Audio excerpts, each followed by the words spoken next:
Chapter 961. Chinmo's gaze turned cold. There was an obvious change in the atmosphere. His pitch-black eyebrows were raised, and his expression was frosty. Sitting beside him was Lin Feng, the one who didn't know how to read people's expressions. He turned towards Hoshino. "I heard from Mr. Hoshino that you admire our little spade?" Hoshino didn't avoid the question. Instead, he turned to Bojio and smiled faintly. "Yes." When Hoshino said the word yes, Chinmo's gaze deepened. Lin Feng still wanted to ask something, but he was stunned by the cold aura emanating from his captain. He could only shrink his head back. But even if Lin Feng didn't ask, it didn't mean Hoshino wouldn't continue. He seemed to have something to say to his fans since there were reporters around. "I've watched every single one of Spade Z's matches. Be it in terms of skill or character, he is worthy of a battle with the Japanese. At the same time, I hope Supreme Alliance can win the National League, which is also the reason I came to Supreme Alliance. I want to have a match with him." The Japanese vice-captain thought so highly of him. If this video was broadcasted, to a certain extent, it would definitely reduce the existence of some anti-fans. After all, Hoshino's words were right there. His fans would also treat Spade Z as a decent opponent. Most importantly, it was time for some people to calm down. Even Hoshino recognized Spade Z's ability. Those who had been saying that Bojio had gotten to where she was because of their relationship had to think twice before they spoke, even if they weren't willing to admit it. Japan's influence in the esports industry. The strongest player in Asia had never failed before. Even the video of Hoshino's 1v3 against Xiangnan team was still on the internet. Almost everyone knew that he was a very low-key person. For him to give such an evaluation to Spade Z, most of the rumors would collapse on their own. Sensing the value of the news, the media at the scene immediately started a live broadcast. After all, they didn't expect Hoshino to admire a newcomer so much. For some reason, Feng Yi felt that it was dangerous to continue this topic. He glanced at his boss's side profile and forcefully changed the topic. "Thank you for your kind words, Mr. Hoshino. Supreme Alliance will fight well in the upcoming finals." It seems like Supreme Alliance is confident in themselves.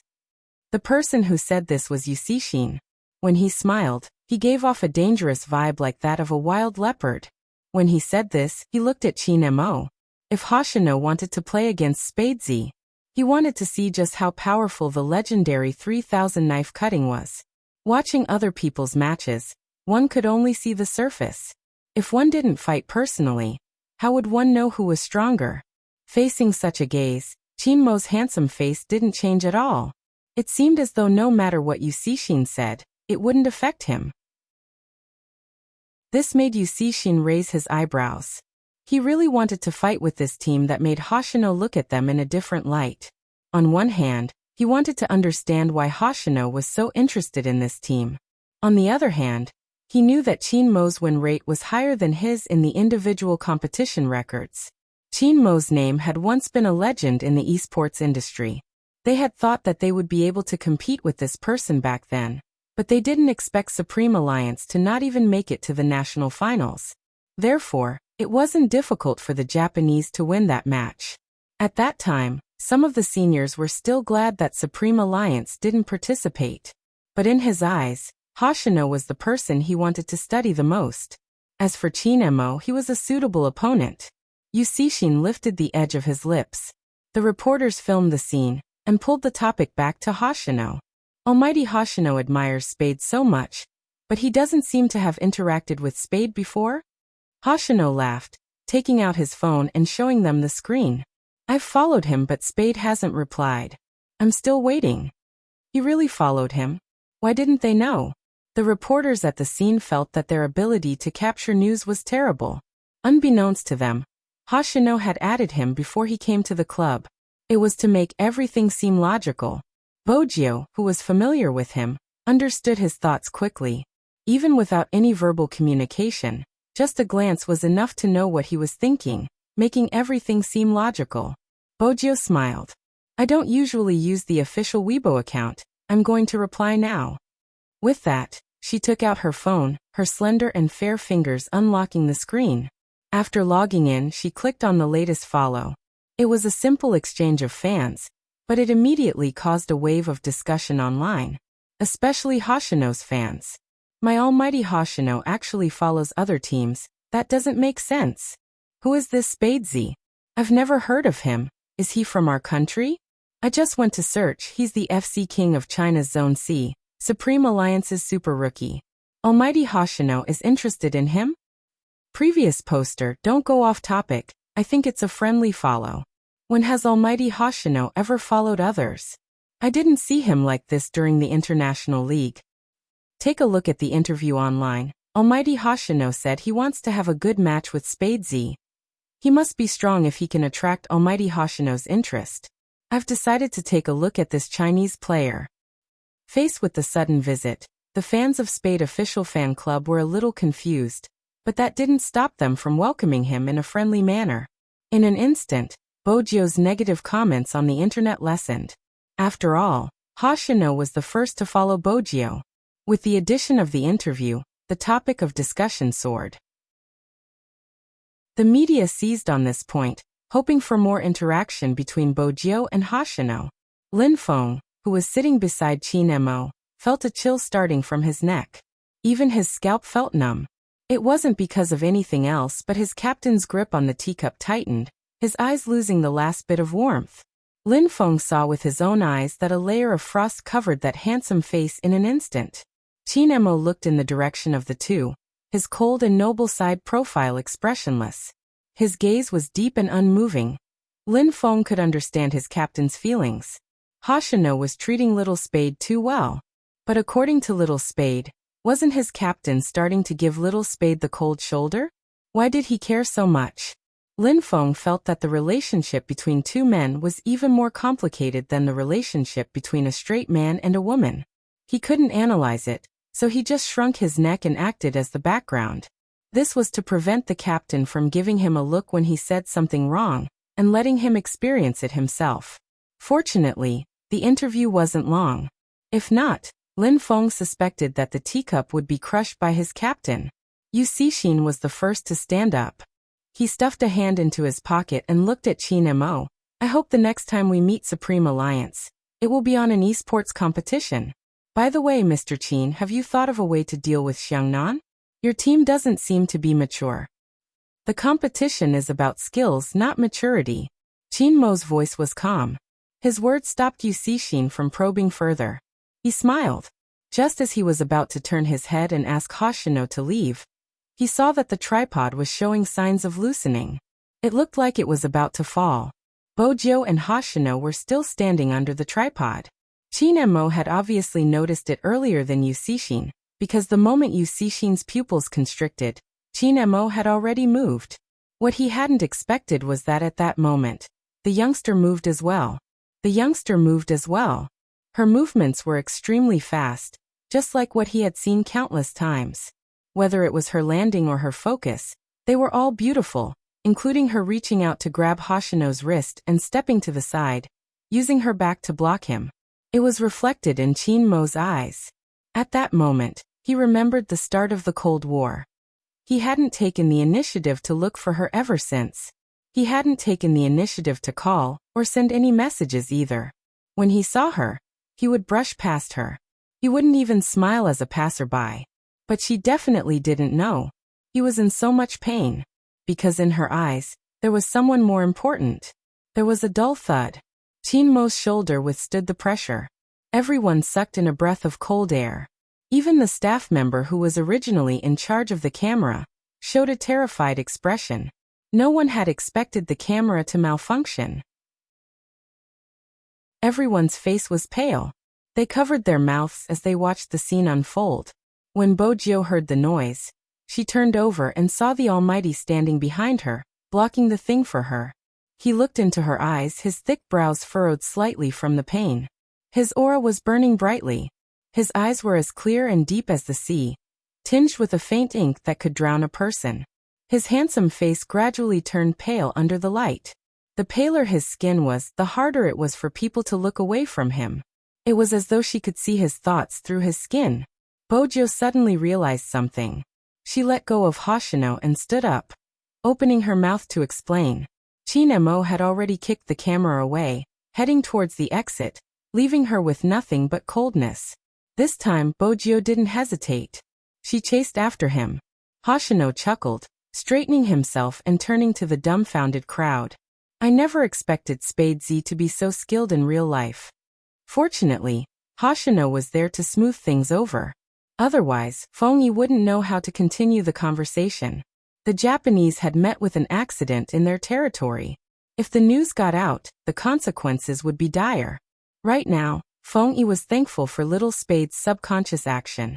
If it had been the other way around and Hoshino had protected Little Spade, Supreme Alliance would have been embroiled in a series of fights between anti-fans. The consequences would have been dire. Yusishin's emotions had already changed.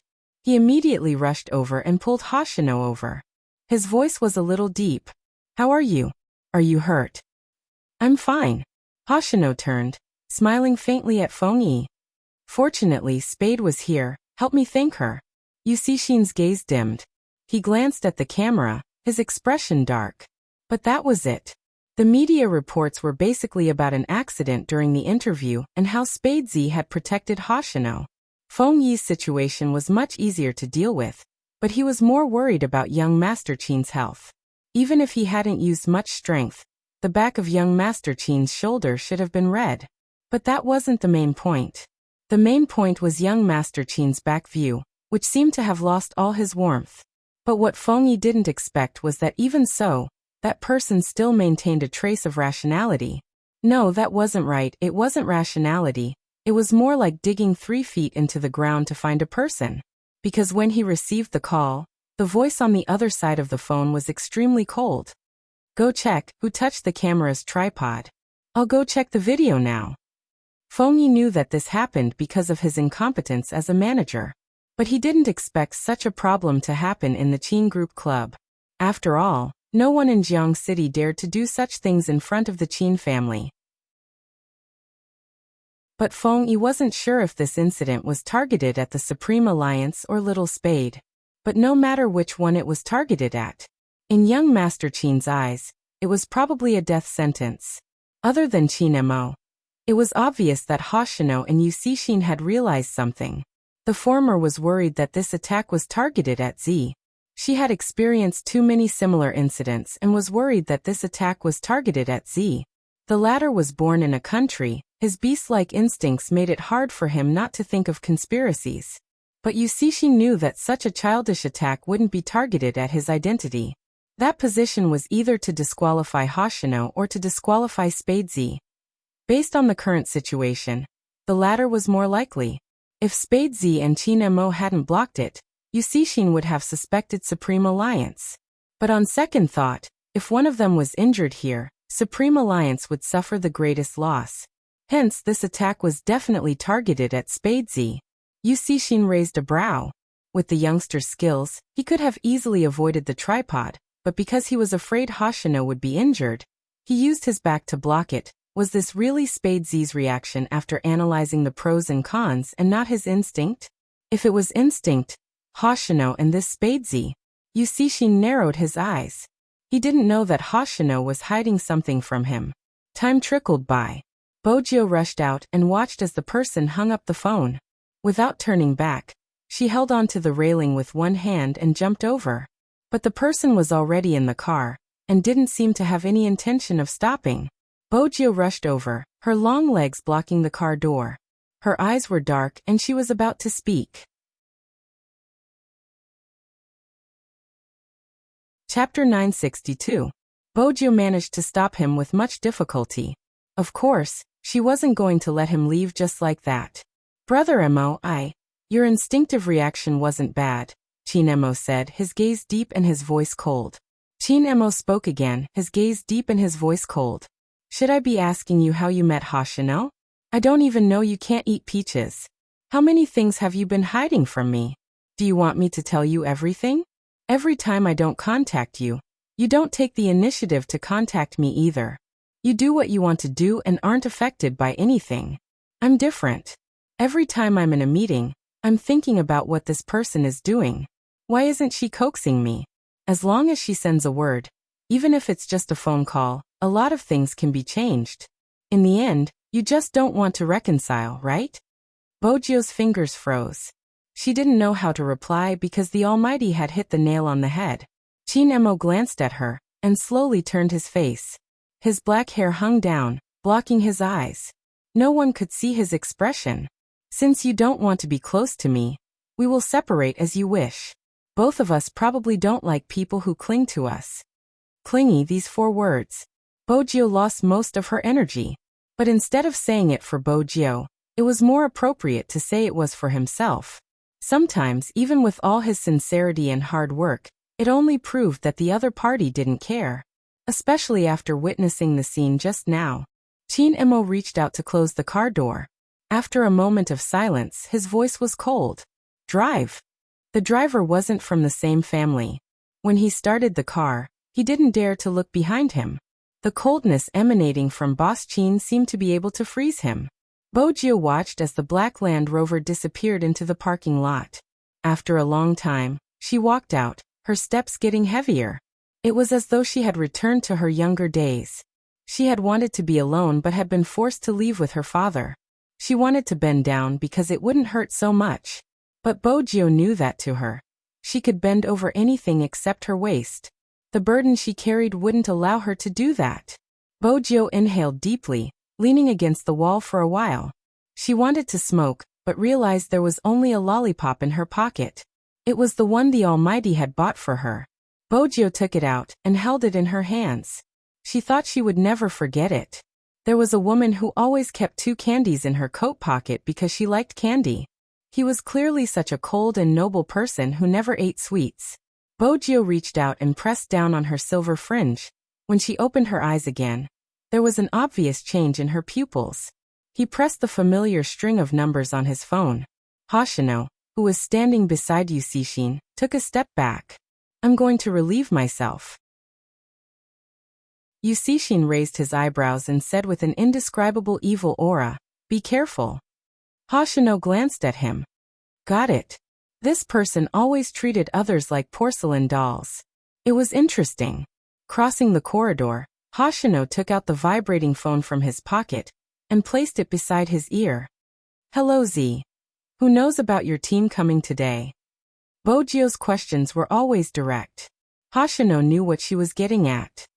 The reason should be within Supreme Alliance. Our visit was decided by Captain at the last minute, and the other members aren't aware of it yet. Hence, the person who tampered with the camera must be someone from here. Other than the cameraman, the only person in charge is the floor supervisor. But from the looks of it, the person must have escaped. After the disguise, it would be hard to leave a trace even with the camera. Bojio was calm. That organization has their eyes on Supreme Alliance. More accurately, they have their eyes on me but they wouldn't know I'm Z. Which means someone is trying to drag me down to deal a heavy blow to Supreme Alliance. I'm sure you have found out what exactly happened to Chin Emo. Right from the start, Bojio had wanted to know why her puppy had lost his memory. Now she wanted to know even more.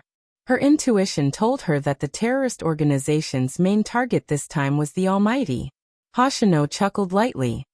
Z, you're as sharp as ever. I did find some information regarding Chin Emo and the person who impersonated you. They knew each other and almost became lovers. Hoshino chuckled lightly. Z, you're as sharp as ever. Lovers? Bojio's fingers stilled, her gaze wavering. Hoshino's voice was still ringing in her ears. But for some reason, Chin Emo started to treat this person coldly. It could even be said that he hated her. Bojio lowered her voice. That isn't strange. According to the Almighty, he wouldn't tolerate a criminal who hacked into someone else's computer. It has nothing to do with that. Hoshino paused when he heard the voice. Do you want to hear my analysis? Immersing. Hoshino sighed inwardly when he heard the dispirited reply. He broke into a faint smile. Z, it's such a waste of your intelligence. You're really clueless when it comes to relationships. Before she could open her mouth, Hoshino continued. Chinmo's matter is covered up deeply, even with your identity, the information we can find is limited. That means we are only looking at the surface. What happened to Chin Emo is something only he knows, so the theory of lovers doesn't hold water. The main point is Z, the person who impersonated you this time, her brother was dealt with by you. At that time, someone exposed the hacker's hidden information to some powerful people, using the internet to control people's thoughts, just like the maiden's sacrifice. Even though the method is different, the truth is the same, distorting the truth and causing people to lose their bottom line. An entire school of students to a certain extent become people who can harm others at any time, but they don't know it. Do you still remember what you said at the time? The scariest thing isn't the devil but the human heart. Bojo glanced up, her gaze deepening. So it's him. Hoshino paused. Back then, you and Chinmo worked together to send her brother to prison. Now that she's back, her target is Chinmo revenge. Bojo's handsome face was especially distinct under the sunlight. Her brother killed many people, it seems like she has inherited his legacy. Hoshino glanced out the window. It wasn't just revenge, she was even more vicious than her brother. She wanted Chinmo. In order to get what she wanted, she destroyed everything around her. Human lives weren't important to her. The dignity and innocence of others were just tools to be used. The maiden's sacrifice had destroyed too many people. Her first target wasn't the young lady you saved but Shui Yaoyao from your team. At that time, she created a small forum to discuss Shui Yaoyao's actions. Back then, she created a small forum to discuss Shui Yaoyao. Her target was always those who were still working hard. You should understand what her brother and she wanted to destroy. They wanted to control the world because that is how human nature is. But back then, she was just testing, a small test that caused Shui Yaoyao to be wronged for a few months. After that, she made her move in Tokyo. When she felt that it was about time, she came to China and started the official maiden's sacrifice. Z, this world shouldn't be like this. Some people clench their teeth and live their lives. They can't speak the truth after being oppressed because the moment they speak, people will jump out to oppose them. There are others who commit murder, commit arson, steal other people's hard work, steal other people's works. They will be forgiven. It won't be like this forever, Bojo interrupted. If not, what's the point of our existence? That's right. Hoshino laughed, his eyes bright and his teeth white.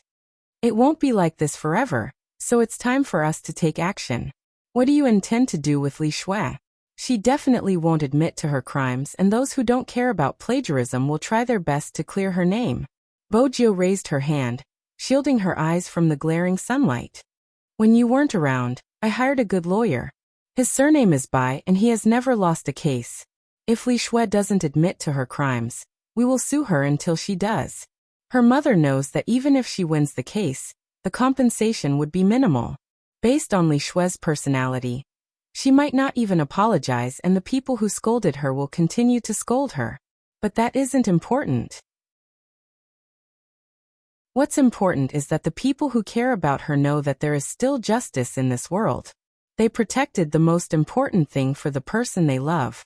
That person can finally rest in peace. It's strange that you know you hired a lawyer. Hoshino stuffed a hand into his pocket. It seems like Chinmo has affected you quite a bit. Z, do you like him?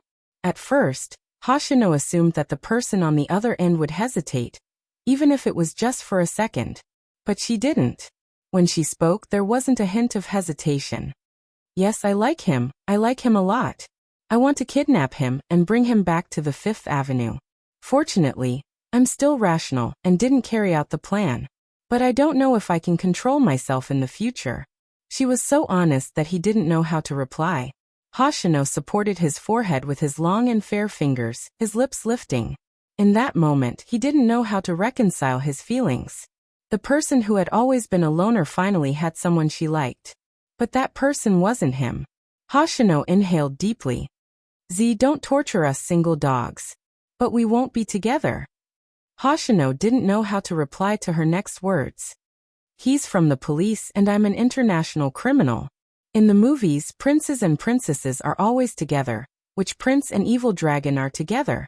The prince will only kill the evil dragon, but the Almighty won't kill me. I'm so handsome. He won't want to see me or hide far away from me. It was worse than this. Bojo didn't tell Hoshino her last sentence. Instead, she changed the topic. Do you have a photo of that person? Hoshino knew who she was referring to even without Bojio's explanation. There are only some blurry ones. She is like her brother, never leaving behind any photos. But do you remember the address you gave me previously? It's an internet cafe beside Chinmo's University. She should be staying nearby. She might even be staying in school. Bojio's eyes twitched. She rented a house outside but doesn't stay there. When she isn't on a mission, she stays in school. Even if she is on a mission, the school's network would be more convenient since the public IP isn't easy to locate. Hoshino caressed his phone. You think she's a student? 90%. Bojio glanced down at the lollipop in her right hand. If she's a student, it would be a useful disguise for her. Besides, the university isn't far from number 1 middle school, making it easier for her to locate her target and help her. More importantly, it's Chinmo's school. You mentioned that if she wants to get him, the best way would be to become his schoolmate or join Supreme Alliance like I did. There are only 2 females in Supreme Alliance, me and Yao Yao. That eliminates the possibility of her being in Supreme Alliance. The only other possibility left is that she's his schoolmate. Hoshino retracted his gaze from the window. I understand what you mean. I'll focus on the investigation. Someone is coming. Take care of yourself. I'm hanging up. Immersing. Bojio hung up. She glanced at the phone screen. She resisted the urge to call Chinmo. She continued to use the method to keep herself busy. But this time while she was busy, Hoshino's words kept flashing through her mind. They had almost become lovers, which meant that the Almighty knew her. But the Almighty seemed to have forgotten about it. How did that happen? What exactly happened back then? Since Hoshino hadn't been able to find anything, she could only hack into the data of some special forces. And since that person liked to impersonate her so much, she could only use her own methods to prove who was the real one. Now that she knew her target was the Almighty, she couldn't let that person continue to roam free. She had to settle this matter before she left. Even if the Almighty didn't want to talk to her anymore. The sun moved west. The black Land Rover didn't drive back to the Chin family's house. Instead, it stopped at a bar. The bar was near the school. Chinmo didn't look at his injured back. He sat at the bar counter, tugged his tie, and ordered a row of drinks. The driver had already been sent away. Chinmo didn't show much emotion even when he was drinking. But his elegant and handsome side profile was clearly much colder. He drank one glass after another, as though that was the only way his back wouldn't hurt so much. He thought that the guy must not have even noticed that he was injured. Because at that moment, she probably only had Hoshino in her eyes. Chinmo laughed softly. His lips were slightly lifted, but there wasn't a hint of a smile. Instead, there was a sense of decadence and loneliness.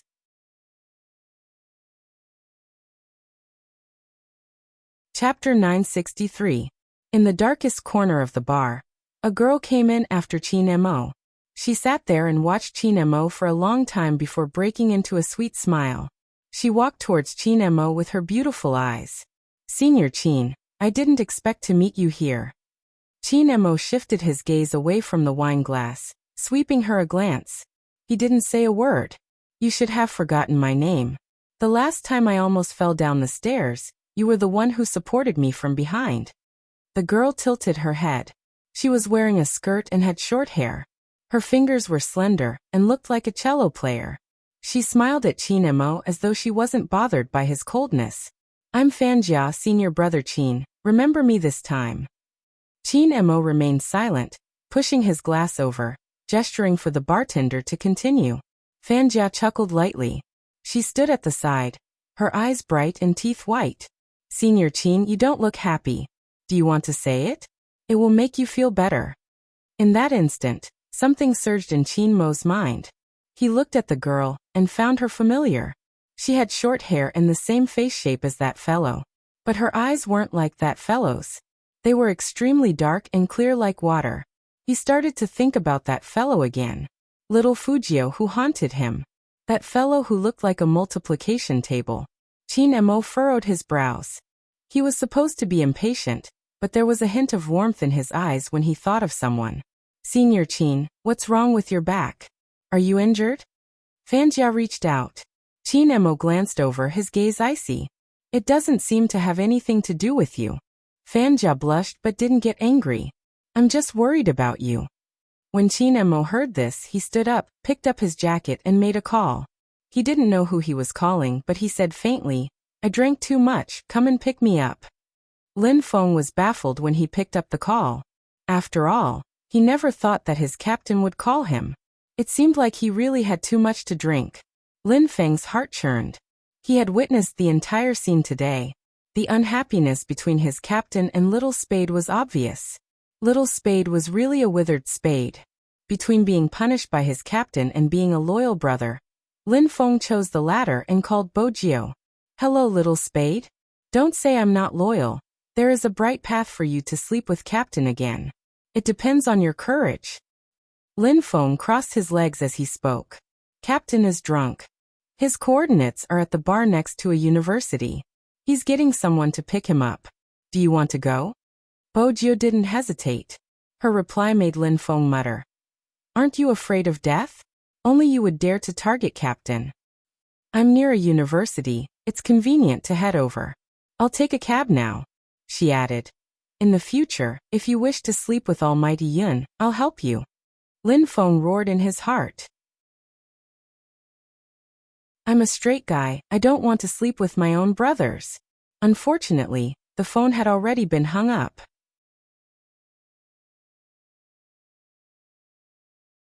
Chapter 964. After Bojio hung up, she hopped into a cab. Sir, the White Knight bar near a university. At this hour, the traffic was starting to get congested. The cab wasn't going fast. She didn't understand why the Almighty would call Lin Feng, but only a naive person like Lin Feng would ask her to fetch the Almighty. When Bojio alighted, she was prepared for the Almighty's cold stare. After leaving the club, the Almighty went straight to the bar, clearly in a bad mood. He had been like this when he had been young. When he was unhappy, he would reject others. No matter how she tried to coax him, he wouldn't budge. What a troublesome little vixen. Back then, she had been thick-skinned. But from the looks of it, she wasn't that thick-skinned. Bojio glanced down at the time on her watch before walking briskly towards the bar. She bypassed the car parked in front of the door, and saw a cold figure standing under the neon lights. It was a very noble and different person. Bojio prepared herself mentally. Basically, she was prepared to be rejected. She took another step forward. At this moment she saw him clearly. The Almighty's battle uniform was half open, revealing the white t-shirt underneath. His short black hair and tall nose showed off his beautiful side profile. His facial features were clear, and his eyebrows were clear and his eyes were clear. He held a cigarette between his slender and fair fingers. Because he had drunk some alcohol, his fringe drooped down, reflecting his deep eyes, making him look even more wanton and unrestrained. The Almighty raised his eyes and glanced at her. It was obvious that he had already sensed her presence. Bojio could hear her heartbeat. She thought of many things she wanted to say, but when she saw the person behind the Almighty, she paused. It was a short-haired girl with a sweet appearance. She seemed to have been standing there for a while, a bright smile on her face. She seemed to be talking to the Almighty. She could vaguely hear the word senior. This was... Bojio paused. She wasn't sure how the girl had come. Was she drinking with the Almighty? Bojio couldn't be blamed for thinking that way. She had never seen anyone so close to the Almighty. Even though they hadn't had any physical contact, there was an indescribable feeling. But there was an indescribable feeling. It seemed like they knew each other. Based on her understanding of the Almighty, if he really hated someone, he would definitely ask the other party to leave. Did the Almighty come alone, or did he have a date? Bojio wasn't sure if she should continue walking over. At this moment, the girl also raised her eyes. At first, she was surprised that Gu Shijie would appear. Then she smiled, revealing her dimples. Senior, that's Spadesy, right? He's even more handsome in real life. Chin Mo remained silent. Bojio suddenly felt that her presence was unnecessary. Her heart sank and she was about to turn. How long do you want me to stand here alone? He asked in a low and familiar voice. Bojio glanced up. She wasn't sure if he was talking to her. Besides, he didn't seem happy that she was here. The man stubbed out the cigarette in his hand and threw it into the dustbin. He pulled open his uniform jacket and walked towards her. She didn't even have the time to react before he walked towards her. Her vision darkened as someone covered her with a jacket. Bojio was about to move, but the voice beside her ears was still cold. "Don't move, I don't want to see you now." Bojio's fingers stilled. She didn't know what to do. As expected, it wasn't a good feeling to be hated by the Almighty. She was so handsome that even the Almighty didn't want to see her face. In the future, she wouldn't be able to use this face to win any benefits. Since when did her face become a minus factor? Bojio took a moment. It was too difficult for her to stay still. Just as she was about to take a step, she saw the person walking towards her from under the jacket. Before she could do anything, she felt herself being picked up by someone. Didn't he not want to see her? Why? Brother Mo. He ignored her, but she could feel his familiar peppermint tobacco scent lingering at the tip of her nose. Bojio didn't move. The tip of her nose touched Chin Mo's chest through the jacket. She couldn't see anything as he carried her.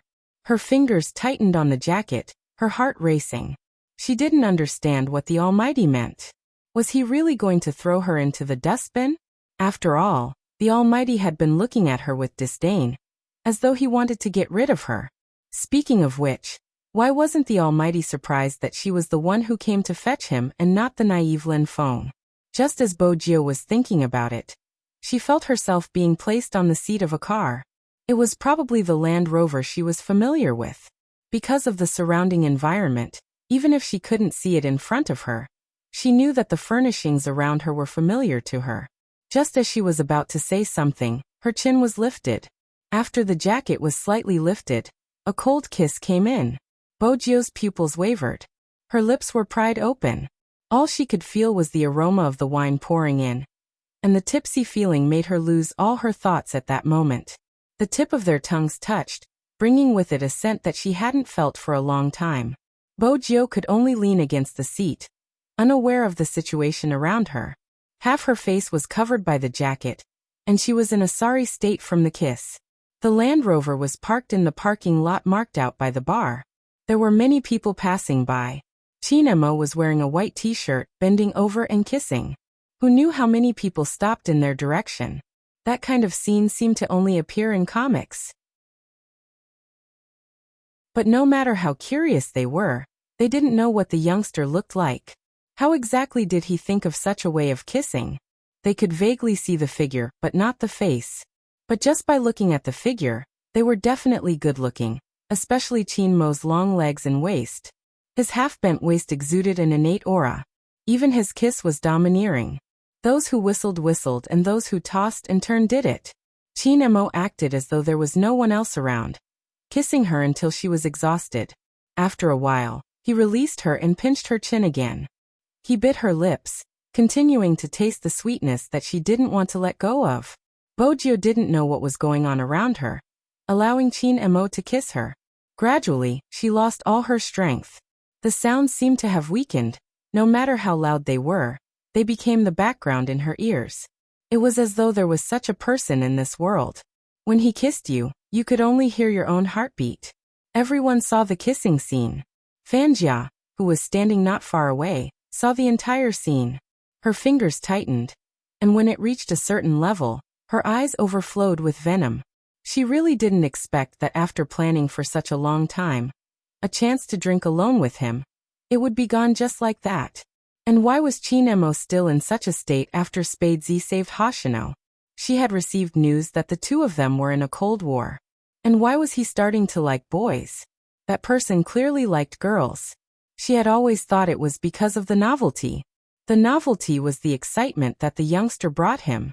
Because in the esports scene, he probably hadn't met such a person. The FC King of Zone C, it was hard not to notice this title. She had seen young Master Fu play before. It was no wonder he was interested. Fanjia had always known that other than Z, Chin Mo was most interested in esports. In the past, she had tried to get close to him, but it hadn't been effective. This young master of the Fu family had only occupied that position because he had appeared in the most vacant period of his life. He was really lucky. Fanjia stood there, her gaze deepening. Watching him kiss someone made her want to kill the person he was kissing. It seemed like she hadn't been forceful enough. Fanjia's gaze deepened, but she didn't show any emotions. It was time to find an alliance. Fu Zhongyi was the best candidate. Amidst the envious whistles, Fang Jia disappeared into the night. She believed that as long as she continued to lay low, she would be able to obtain that person completely. She would let young Master Fu have him for a few days. She would snatch him back. Because she knew better than anyone what could attract his interest. In the Land Rover, Bojio sat there, watching the pair of eyes that were as beautiful as the stars, panting softly. She didn't know how she had offended the Almighty. His coat covered him again, and his whole body was covered.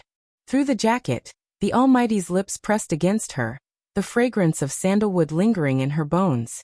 His voice was still cold. Who asked you to appear? He didn't want her to show her face. Bojio wanted to lift her lids, but her head was already pressed into his embrace. Then she heard the Almighty on the phone. Drive over. There was a driver? Then why did he get Lin Feng to fetch him? It seemed like the Almighty had drunk too much. Bojio arched a brow, feeling as though the Almighty was looking in her direction. But she couldn't tell what he was thinking. Actually, his thoughts were simple. The moment he saw that person's face, he would lose his principles. Hence, he didn't want to see it. But because of that person in his arms, many feelings changed. The pressure on his chest disappeared without a trace. Even if he didn't see it, he could imagine her gloomy expression. He would leave her alone. That way, he wouldn't be able to see through her thoughts. Qin Mo's gaze deepened at the thought of her instinctive protection. After all, she was the most obedient when she was gloomy. Bojio couldn't see any of this, which was indeed gloomy. She couldn't see anything. She tilted her head and heard the sound of the car. After walking for a while, she asked, Brother Emo, when can I show my face?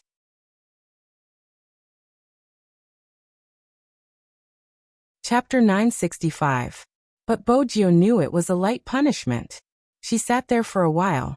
When she felt it was enough, she tried to suggest, Brother Emo, I think you'll feel better when you see my face.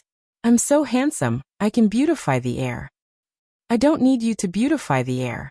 His voice was slow, his fingers touching her lips through the jacket. You better be quiet, I don't want to see your face or hear your words, understand? Understood. Who couldn't be at Sundara little fairy? Bojio nodded, not saying it out loud. She knew the Almighty didn't want to reconcile with her this time. The driver glanced at the rearview mirror more than once. Boss Qin could just ask someone to leave if he didn't want to see them. Why did he have to cover his face? He turned and planted a kiss on the top of her head. He didn't understand the boss's world. Perhaps no one could understand. He liked someone too much and was a proud person. If it had been someone else, he would have ignored them. But this fellow. He forced himself not to think about it, but used Lin Feng to make her appear.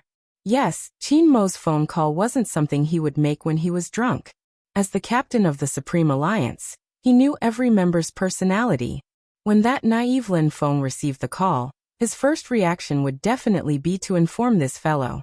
Qin Mo glanced down at the youngster in his arms. He was still thinking about what he should do with her. Since he couldn't think of anything, he decided to bring her home. The Land Rover entered the military courtyard. Bojio's hearing was sensitive, she could hear the sound of the gun. The car stopped. Qin Mo carried the person he had covered with his jacket down, and placed her on the bed. Bojio took a moment. The moment she reached her hand out, her lips were kissed again. This time, the kiss was deeper. When her head sank into the pillow, her breathing became erratic. Our relationship isn't just in bed, understand? That hoarse voice, accompanied by his breath, landed on her lips. It was still a little cold. You have to take responsibility for provoking me, Bojio muttered. I've always been responsible. Your responsibility is to save Hoshino. Qin Mo's voice was calm. Bojio didn't know how to reply. Qin Mo glanced at her, released her, and stood up. Bojio knew this was the end. She couldn't make up any more stories. Qin Mo's back was facing her as he replied, forget it. Bojio's fingers froze. She wanted to say something but it wasn't possible. There was the sound of the door closing. It was obvious that he wanted to chase the guest away. Even though she knew that, she didn't want to move. He maintained this position for a while. It was as if it was absorbing the last bit of sunlight. The night outside began to turn dark. Chin-mo sat in the study room that was just a wall away from his bedroom. Listening to the commotion, he tilted his head and lit a cigarette. He held the silver cigarette lighter in his hand, and when he flipped it over, he saw that it was a USB flash drive. If not for Lin Feng's call, she probably didn't even think to ask where he was. Things that were forced would always be very painful to prick. Even the gifts were the same. There was a moment of silence. Chin-mo knew she was about to leave. He smoked a cigarette, as if that was the only way to suppress the boredom. Just as he turned his head, the study room door was pried open. The person who pried open the door stood there. "I'll leave after I help you apply the ointment." Chin-mo extinguished the cigarette, his voice calm. "Someone will be here in a while." Her only excuse to stay was gone. Bojo finally understood that the Almighty didn't want to see her. They had never been so polite with each other. Until a sound from downstairs broke the silence. Movie Queenin was back. She walked over when she saw the light in the study room. With just one look, she could see the problem between them. Just as Bojo was about to leave, he grabbed her. "Jio, since you're here, I have something to ask for your opinion. Don't leave today, let's have a good talk." Bojo glanced at Chin-mo, replying, "All right." Chin-mo's clenched fists loosened as the word left his lips. Since they were going to stay, they definitely had to eat dinner.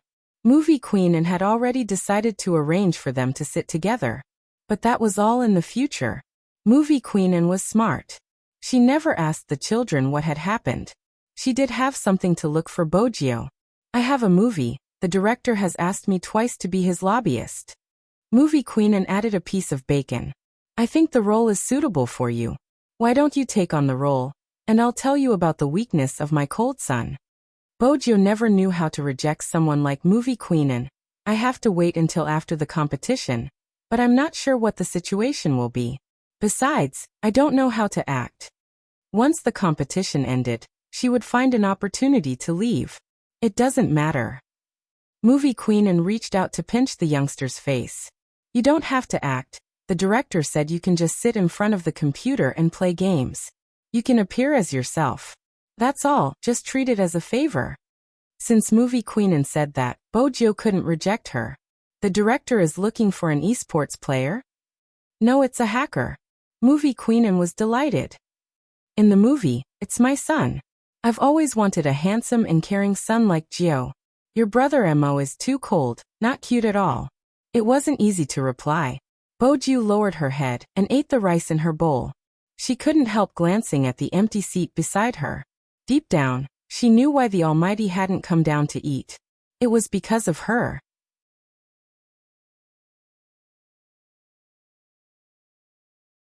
Chapter 966. The moment Movie Queenin finished her sentence, Bojo's phone rang in her pocket. The unique ringtone made her pause. She whipped her phone out. The caller ID wasn't displayed, but the string of numbers was extremely familiar to her. Besides, she knew that Hoshino wouldn't have called her if it wasn't something serious. Bojo turned to Movie Queenin. "Apologies, I have to take a call." Then she stood up. When she reached the entrance, her entire aura changed, especially her eyes, which seemed to be covered with a layer of light. It made her look like a devil in the night, dangerous and mysterious. "Hello." Something happened to Rao Rong. Hoshino swiped the screen. "Everyone in the esports industry is saying that there's something fishy about your match." "Fishy?" Bojo arched a brow. "MMH." Hoshino replied. "Someone said that Rao Rong didn't go all out in the match and lost intentionally because someone placed a bet on the match. If Supreme Alliance won, the other party would earn a lot. That isn't all. The crime squad has taken Rao Rong away, claiming that there is evidence pointing towards Rao Rong being the mastermind behind the maiden's sacrifice. The organization wants to push Rao Rong out to divert everyone's attention." Bojo's gaze deepened. The son of a hero shouldn't be treated this way. Rao Rong worked harder than anyone else in that match. If it wasn't for him, the other party would have lost badly. Hoshino broke into a warm smile. "Shall we take action?" Immersing. Bojo glanced at the sky. Let's meet outside the police station. It seems like you've already thought of a way to slap them in the face. Hoshino hooked the keys on the table. I'll prepare the costumes and props. Which one do you need? Bojo took a moment. A wooden guitar, a white t-shirt, a black trench coat, a mask, hair dye and a motorcycle. Something cool. What are you going to do? Hoshino glanced down at the information in his hands. You're going to use a guitar? Bojo lifted her lips, a hint of devilishness in her eyes. Since I'm returning, I need the audience to prove it. If not, I won't be able to answer to their efforts in impersonating me. You're breaking the rules again. Hoshino's eyes lit up brightly, as though he had been in a daze for a long time. I understand, I'll see you in a bit. See you in a bit. Bojo hung up and turned towards Movie Queenan, who was watching her. She felt slightly embarrassed. She wanted to see the Almighty again, but time was tight, and he might not want to see her. Bojo knew that the Almighty was still angry, and it would be best if she could stay. But compared to that, she had more important matters to attend to. Antian, I have something urgent to attend to. I have to leave. Movie Queenan could tell from Bojo's expression that the youngster had something urgent to attend to. At her age, she was able to see the bigger picture. All right, you can go ahead. It's time to make my cold son anxious. Otherwise, he will never understand that sincerity is the most important thing in a relationship. Brother Mo is great. It's my fault, I wasn't sincere enough. Movie Queenan watched the youngster's serious expression, and couldn't help breaking into a smile. Who would take the blame? Her cold son must have accumulated good fortune in his previous life, to have met such a sensible child like Gio. Movie Queenan glanced at the youngster's serious face and couldn't help but laugh. Who would take the blame? Her cold son must have accumulated good fortune in his previous life to have met such a sensible child like Gio. Movie Queenan chuckled. Gio, you'll be at a disadvantage. If he dares to bully you in the future, tell me. I'll be on your side. Movie Queenan chuckled. Gio, you're at a disadvantage. If he dares to bully you in the future, tell me. I'll be on your side. Movie Queenan chuckled. Gio, you'll be at a disadvantage. If he dares to bully you in the future, tell me. I'll be on your side. It had been the same when she had been young. On the surface, she seemed to be at a disadvantage. But in reality, every time something happened, he would be the one shielding her. A family like Madame Anne's had high standards for upbringing. Grandpa Anne was even more so. He had raised the Almighty like a prince. He played the piano well and knew how to play chess. While she had been wandering outside like a clay figurine, the Almighty had come to meet the foreign guests in his little suit. The Anne family's house was right next to theirs. Even though it was the same villa, the Anne family's house was clean. Every time she climbed over the wall and knocked over a flower pot, Grandpa Anne would ask and the Almighty would say that he had accidentally knocked it over. There had been one time when she had opened the Anne family's safe. The Almighty had taken the blame for her. He had been punished by Grandpa Anne to stand for a long time. If it had been the Almighty, he would never have made such a mistake. In his eyes, such mistakes were childish. He had never been punished by Grandpa, and Bojo could still remember the way her little puppy had stood in the middle of the living room. He hadn't been impatient at all, but he hadn't been happy at that time. When he had tugged her hand over, his expression had been cold. Little Bojo, are you an idiot? Bring the medicine box over. Bring me the first aid kit. If I find any blood on your hands on my sheets, I'll throw you out the window. Bojo was used to such threats. She didn't think much of it. Besides, the Almighty had been the one who had bandaged her hand. He probably didn't mind it being dirty. That day, she had hugged her little puppy and slept soundly. Before he had fallen asleep, he had muttered in her ear, "You're so stupid. I guess the safe has to be changed." From that day onwards, all the locks in the Anne family's house had been changed to electronic. Back then, Bojo had told herself that she would take good care of her little puppy. That was probably the reason why Bojo didn't want to receive that person's hateful gaze one day. Movie Queenan watched as the youngster lowered her gaze. She reached out to push Bojo, a faint smile on her face. She had the demeanor of a mature queen. "All right, you can go now. I'll talk to Brother Mo. Bojio didn't have time to stay any longer. But it was good that she had left. The Almighty would probably come down for dinner after she left. After leaving the military courtyard, Bojio glanced at the time on her phone. Then she hopped into a taxi. As the city lights lit up, the night came to everyone's side. The nightlife in the city center started to get lively. There would always be many people near the commercial plaza. The most eye-catching advertising screens hung on the skyscrapers. Everything was a show of life. In the study room on the second floor of the Chin family's house.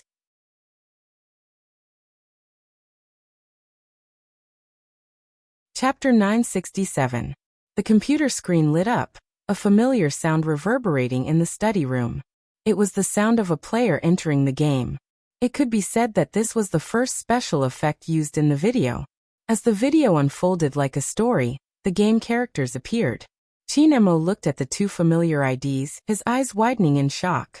This was before that guy had joined Supreme Alliance, when they had cleared a dungeon together.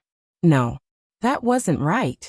Chinemo looked at the video, his game character and the youngster's game character dashing towards the other party's wilderness like two gusts of wind. This wasn't just a video of them clearing the instance. It was all the video clips of the two of them fighting side by side. From the moment they first met to the current National League, every scene was presented in this manner by her. Of course, Chinemo knew how much time and effort it took to edit these videos. Moreover, some scenes had to be searched. He had originally thought that this was the end. But it wasn't. At the end of the video was the photo they had posted on their official Weibo. A line of words appeared on it. I hope to have someone like you, like the cool breeze in the mountains, like the warm light in the ancient city, from morning to night, from the wilderness to the canyon. As long as it's you, it's all good. Chinemo didn't head down because he had seen this video clip. It wasn't long, only around 7 to 8 minutes, but it was hard to believe that it was during normal times. But when he saw the last sentence, Chinemo forgot to move. He just stared at the computer screen. For the first time, he felt that even if it was out of his control, it wasn't a bad thing. His heart seemed to be struck by something. He couldn't help but stand up and walk down the stairs, his eyes scanning the surroundings as though he was looking for someone. There wasn't anyone on the sofa, at the dining table, or even in the kitchen. Chinemo wanted to search the other side. Movie Queenan walked over and stopped him. You don't have to look, he has left. Chinmo's fingers paused, his brows furrowing. Left? MMH, it should be something urgent, you. Before Movie Queenan could finish her sentence, her well-mannered son grabbed his jacket from the sofa and walked out the door without turning back. He was still fuming. It was rare for Movie Queenan to be so impatient. She strode over. Son, don't blame me for not reminding you. Gio seemed to have received a call from a friend. It seems like that friend treats Gio pretty well. You have to understand that there are many people who have feelings for Gio. If you continue to be so cold, you might really lose Gio. It's better to have a sense of crisis in a relationship. Even without his mother's reminder, Chinemo already knew. Otherwise, things wouldn't have turned out this way. Perhaps in the eyes of others, Chinemo could get whatever he wanted, and had the dominant position in this relationship. But in reality, if anything happened, she would be the one who could leave easily. However, it was enough. After Chinemo saw the video, he told himself that since she didn't want to say something, there was no need to say it. Including Hoshino. All he wanted to do now was find that girl, take her in his arms, and tell her that she belonged to him.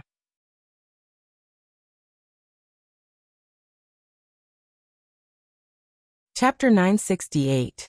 In the early summer, every city had its own way of life. Northerners liked to drink beer with spicy crayfish and meat skewers. Southerners rarely ate spicy food, but they would go shopping with a few girlfriends. Although these were different, there were still similarities. There would be many people gathered in the commercial square of every city. It was even more so in a metropolis like Jiangcheng. The big screen hanging on the building was very high visibility. Not only the people standing there, but even the cars going back and forth could see clearly what was on it. Under normal circumstances, it would be the advertisements of various celebrities. At around 7 p.m., the sky was not dark yet. This was the time when Jiangcheng was the most congested. In the middle of the bustling street, located in the commercial city center, was a landmark of China. Cars that came here would have to wait for a period of time, even if they were unwilling. Everyone knew the reason. It was too risky. The commercial square had a wide range of activities. There were coffee shops like Starbucks, Burger King, etc. There was also a small fountain in the middle. Many people were walking back and forth. There were young people chatting, old people with children, and even a group of cool high school students playing skateboards. At this time, a pure black tomahawk, like a beautiful wild leopard, stopped in front of the fountain with a swoosh, and a handsome tail swing attracted almost everyone's attention. In front of everyone was a tall and straight young man. His long legs supported himself by the side of the motorcycle. Then he got off the motorcycle nimbly and took off his helmet, revealing a pair of deep peach blossom eyes. The young man was wearing a black mask, so people couldn't see his face clearly. Even so, just looking at his figure made people's hearts beat faster. So handsome. This was the exclamation of the girls. The guy at the side raised his eyebrows. That car is really handsome. It was a limited edition. How much did it cost? I'm talking about the person. As the girl said that, she turned back to look at the young man who brushed past her. She mumbled, "He's really handsome. He's holding a guitar. Is he going to sing? I want to stay and listen. Aya, why didn't he take off his mask? I want to see how handsome he is. He definitely didn't take it off because he doesn't look handsome wearing it. That's fine too. Leave some room for imagination. What song do you guys think he will sing? That's hard to say. It's coming." The onlookers were all very enthusiastic. After all, the sight of such a handsome young man with his face turned to the side and tuning his guitar was enough to make people stop. Not to mention the equipment the young man had brought. Instead of the usual microphone, he wore something that looked like a headset on his ear. The crooked part was a small microphone. Needless to say, the youngster looked even more handsome with the equipment. Then the young man smiled at the girls who were looking at him. A series of exclamations could be heard. "I can't take it anymore. It's so cool." The young man lowered his head, took out some wires, and inserted them into a small notebook. Just when countless people thought that the youngster was playing a small sound system to make it easier for him to choose the music, the computer screen had actually been split into two parts. This was because the USB drive that was plugged into it had already determined that this was a network intrusion. As for where the intruder was, Bojo glanced over, a smile on her face. Her silver short hair was now black and stuck to her left ear. The diamond earring reflected the lights, glinting like a black gem. His slender fingers moved up and down on the keyboard. His hand speed was so fast that no one saw the codes that appeared one after another on the screen, and the dialogue boxes that kept popping up. It wasn't difficult for her to hack into a commercial plaza, since there was a public network here. There were countless people using the Wi-Fi account. It was easy to create a loophole in the system. In a short 30 seconds, Bojo had broken through the firewall of the shopping mall. From the surveillance room, she controlled the broadcasting rights of the entire plaza. At the same time, she set up many virtual IPs. Bojo wasn't worried that the police would lock onto her. The logic was simple. Anyone in the commercial plaza would be holding onto an electronic product. Regardless of whether it was a phone or a laptop, it would become the originating IP. But she still had to speed up. She was most afraid of going up against the Almighty. Fortunately, Smith was in charge of the crime squad. "It's time to greet an old friend." Bojo smiled faintly. She pressed the enter button and hid the dialogue box. She hugged her guitar and straightened her body. This time, Bojo was back to Z's style. She wanted to tell the police that she was here, and that they could catch her if they had the ability. "Shall we start?" The girls couldn't wait any longer.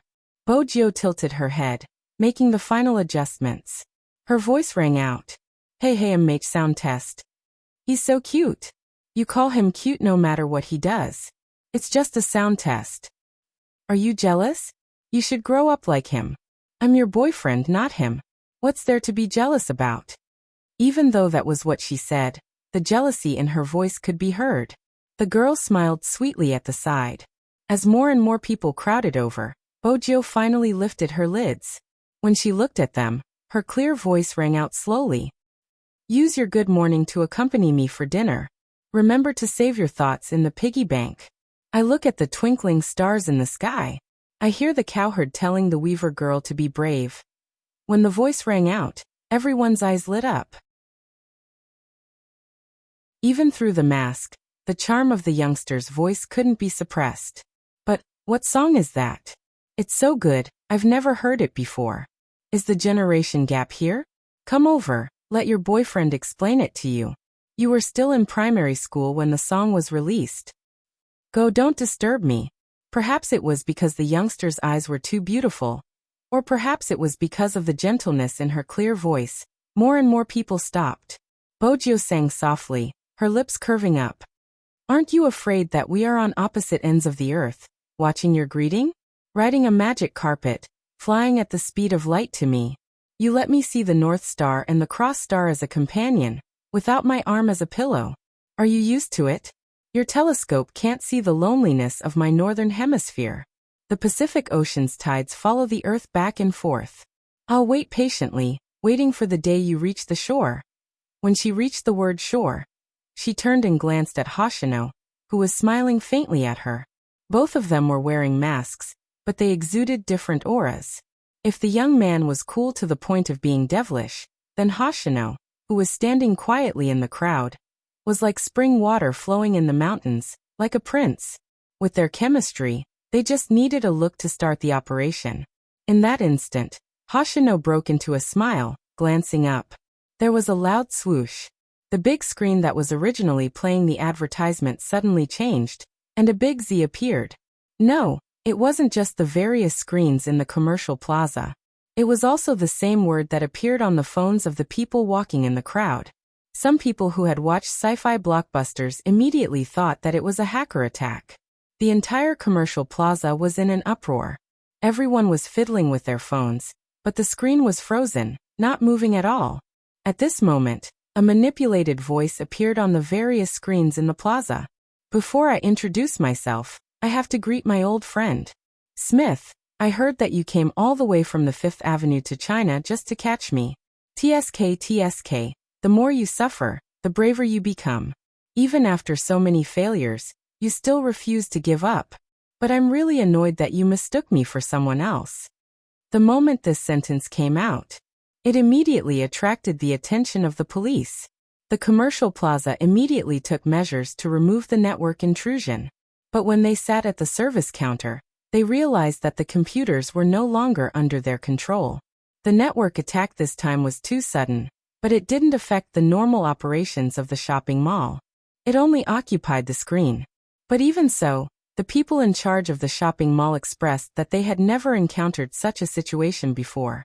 Usually, large shopping malls like this would have police cars parked nearby. The patrolling policeman reacted quickly, informing the station at the first instance. It could be said that the local police station was busy to a new height that day. Such a case was too unique and had a negative impact. They couldn't handle it properly, so they could only report it to the higher-ups. At that time, Smith was sitting in the interrogation room, looking at Rao Rong opposite him. He arched a brow. I finally caught you, Z. Rao Rong didn't speak, his hands cuffed. His brows were the same as before, but the corners of his lips curled up, revealing traces of mockery and sorrow. The arrest came very suddenly, and the accusations were overwhelming. Honestly speaking, he didn't mind going in. If his father could be vindicated, he was willing to do anything. But the moment the crime squad charged into the club, he clearly saw that person's gaze had dimmed. He was probably disappointed, be it him or his team members. Rao Rong lowered his lids, glancing at his cuffed hands. Who knew that he used to really love esports? Why aren't you speaking, Z? Smith chuckled, looking confident. You don't have to think of an excuse to escape. China isn't like the Fifth Avenue. You can't escape even if you want to. While Smith was speaking, Lin Chuntao and his team members were being interrogated beside Rao Rong. Regarding Rao Rong, I would like Mr. Lin to provide us with some evidence, the interrogator said politely. Lin Chuntao hadn't said a word since he entered. As the most powerful witness, they had to pry his mouth open. But his demeanor made it difficult for them to get any information out of him. He was good-looking and talkative, but at this moment, Lin Chentao was more silent than anyone else. Mr. Lin. The interrogator was about to take the gentle route. Lin Chentao suddenly spoke, his voice low. Do you know that person? What? The interrogator couldn't react. Lin Chentao glanced up, his eyes bloodshot. Rao Rong, what kind of person is he? The interrogator remained silent, glancing at one another. Lin Chentao didn't seem to care what others thought of him. When I first joined the team, I was always at the bottom. My hand speed wasn't fast enough, and I couldn't keep up with my tactics. Many rookies weren't willing to team up with me, feeling that I was a burden. They blocked me in the changing room and forced me to leave the team. It was the captain who stood in front of me, telling me that talent was important but hard work was more important. He told them not to form small groups and ostracize other members. For the sake of the team's victory, he would stay up until 1 in the morning to study the best strategies of each member. He would often lie in front of the computer, revealing the brightest smile for every victory. When he lost, he would tell us that it didn't matter, we could try again next year. How could such a person purposely lose the National League for money? Back then, when the relationship between the team and the club was at its most tense, he took the risk of being frozen by the club to speak up for us. Many companies tried to poach him, but he didn't leave because of us dragging him down. Do you know what the older members repaid him with? They forced him to leave the team, causing him to waste 2 years in esports. The club kept sending in useless relatives. If it wasn't for the captain, we would have died horribly against Supreme Alliance. The interrogator paused. Mr. Lin, I know you have a good relationship with Rao Rong, but this isn't the time to be emotional. If you can provide us with evidence, we will be able to get to the bottom of the case. I don't have any evidence. Lin Chentao's gaze was resolute. Because I don't believe Captain is that kind of person. The interrogator knew he wouldn't be able to get any results even if he continued, hence he left the room. He shook his head at Director Huang. It's too difficult. Any progress on Smith's side? Director Huang's heart sank after listening to Lin Chentao's words. Perhaps it was because of these experiences that Rao Rong had changed, just like his father. Ever since Rao Rong came in, he only said one thing, which was that he was the one who did it. He didn't say anything else. Does that mean he confessed? Yes. It had been a smooth interrogation, but because of that, Director Huang wanted to ask more questions. But Rao Rong's attitude. Director Huang sighed. The person beside him reminded. The higher-ups want to close the case as soon as possible. The maiden's sacrifice has caused a huge impact. The media has heard that the culprit has been caught, and are still waiting for the verdict. Director Huang paced back and forth, glancing at the time on his watch. Call for a press conference. Yes.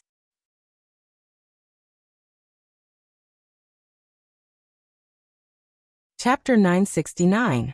Director Huang lowered his gaze. When he saw the live stream, his eyes widened in shock. He snatched the phone over, a single word flashing in his eyes, Z. Smith was still looking at Rao Rong, trying to dig something out when the interrogation room door was slammed open. I think you should take a look at this. It was Director Huang. Smith frowned, his body stiffening as he bolted upright. That's impossible. The Real Z is in the city center, the IP address is in the plaza. Director Huang's reaction was much calmer than Smith's. We have to take action immediately. Smith listened to the voice in the video, the veins on his forehead popping when he heard the word TSK. It's really him. D*M in it. That's why we caught the wrong person. Director Huang glanced at Rao Rong, turning towards the crime squad members who were still looking at their phones. Stop looking, hurry up and inform the professionals to lock onto Z's location. Yes. The crime squad had never been in such a mess. Everyone was moving as fast as they could. Found him. Suddenly, there was news from the technician. Smith's eyes lit up, leaning over. Where is the exact location of the mall? 2nd floor. The moment the technician said that, he added, No, that's not right, it's the 6th floor. That's not right either, it's outdoors. Smith grabbed a handful of hair. Where exactly is it? The technician wore an earpiece, watching the screen filled with red dots, his voice trembling. That's impossible. That's impossible. How can there be so many IP addresses? It was harder than ascending to the heavens to identify Z among so many IPs. Smith clenched his fists. D***, he's using this again. Let me tell you where I am if you have the ability, come and find me. His arrogance was the reason why the Interpol couldn't stand him. He felt as though he was flaunting his intelligence in front of him. There were so many people in the plaza. Which one was he? Director Huang panicked as well. The video was like a virus, spreading crazily on the internet. Now, there was only one person who had a solution. Director Huang whipped out his phone, dialing a familiar number. Hello Qin Mo, the Real Z has appeared. Qin Mo received the call, and was on his way to the Fu family's house. When he heard the last sentence, his fingers paused and his gaze deepened. It was like a vast ocean, making it hard to read his emotions. His handsome face was reflected in the car window. He didn't seem the least bit flustered by Z's appearance. It was as though in his heart, this day would come sooner or later. Qin Mo instructed the driver to turn around while speaking to Director Huang calmly. Give me a simple explanation of the current situation. The moment Director Huang heard that emotionless voice, he knew he was saved. He explained Z's appearance from start to finish.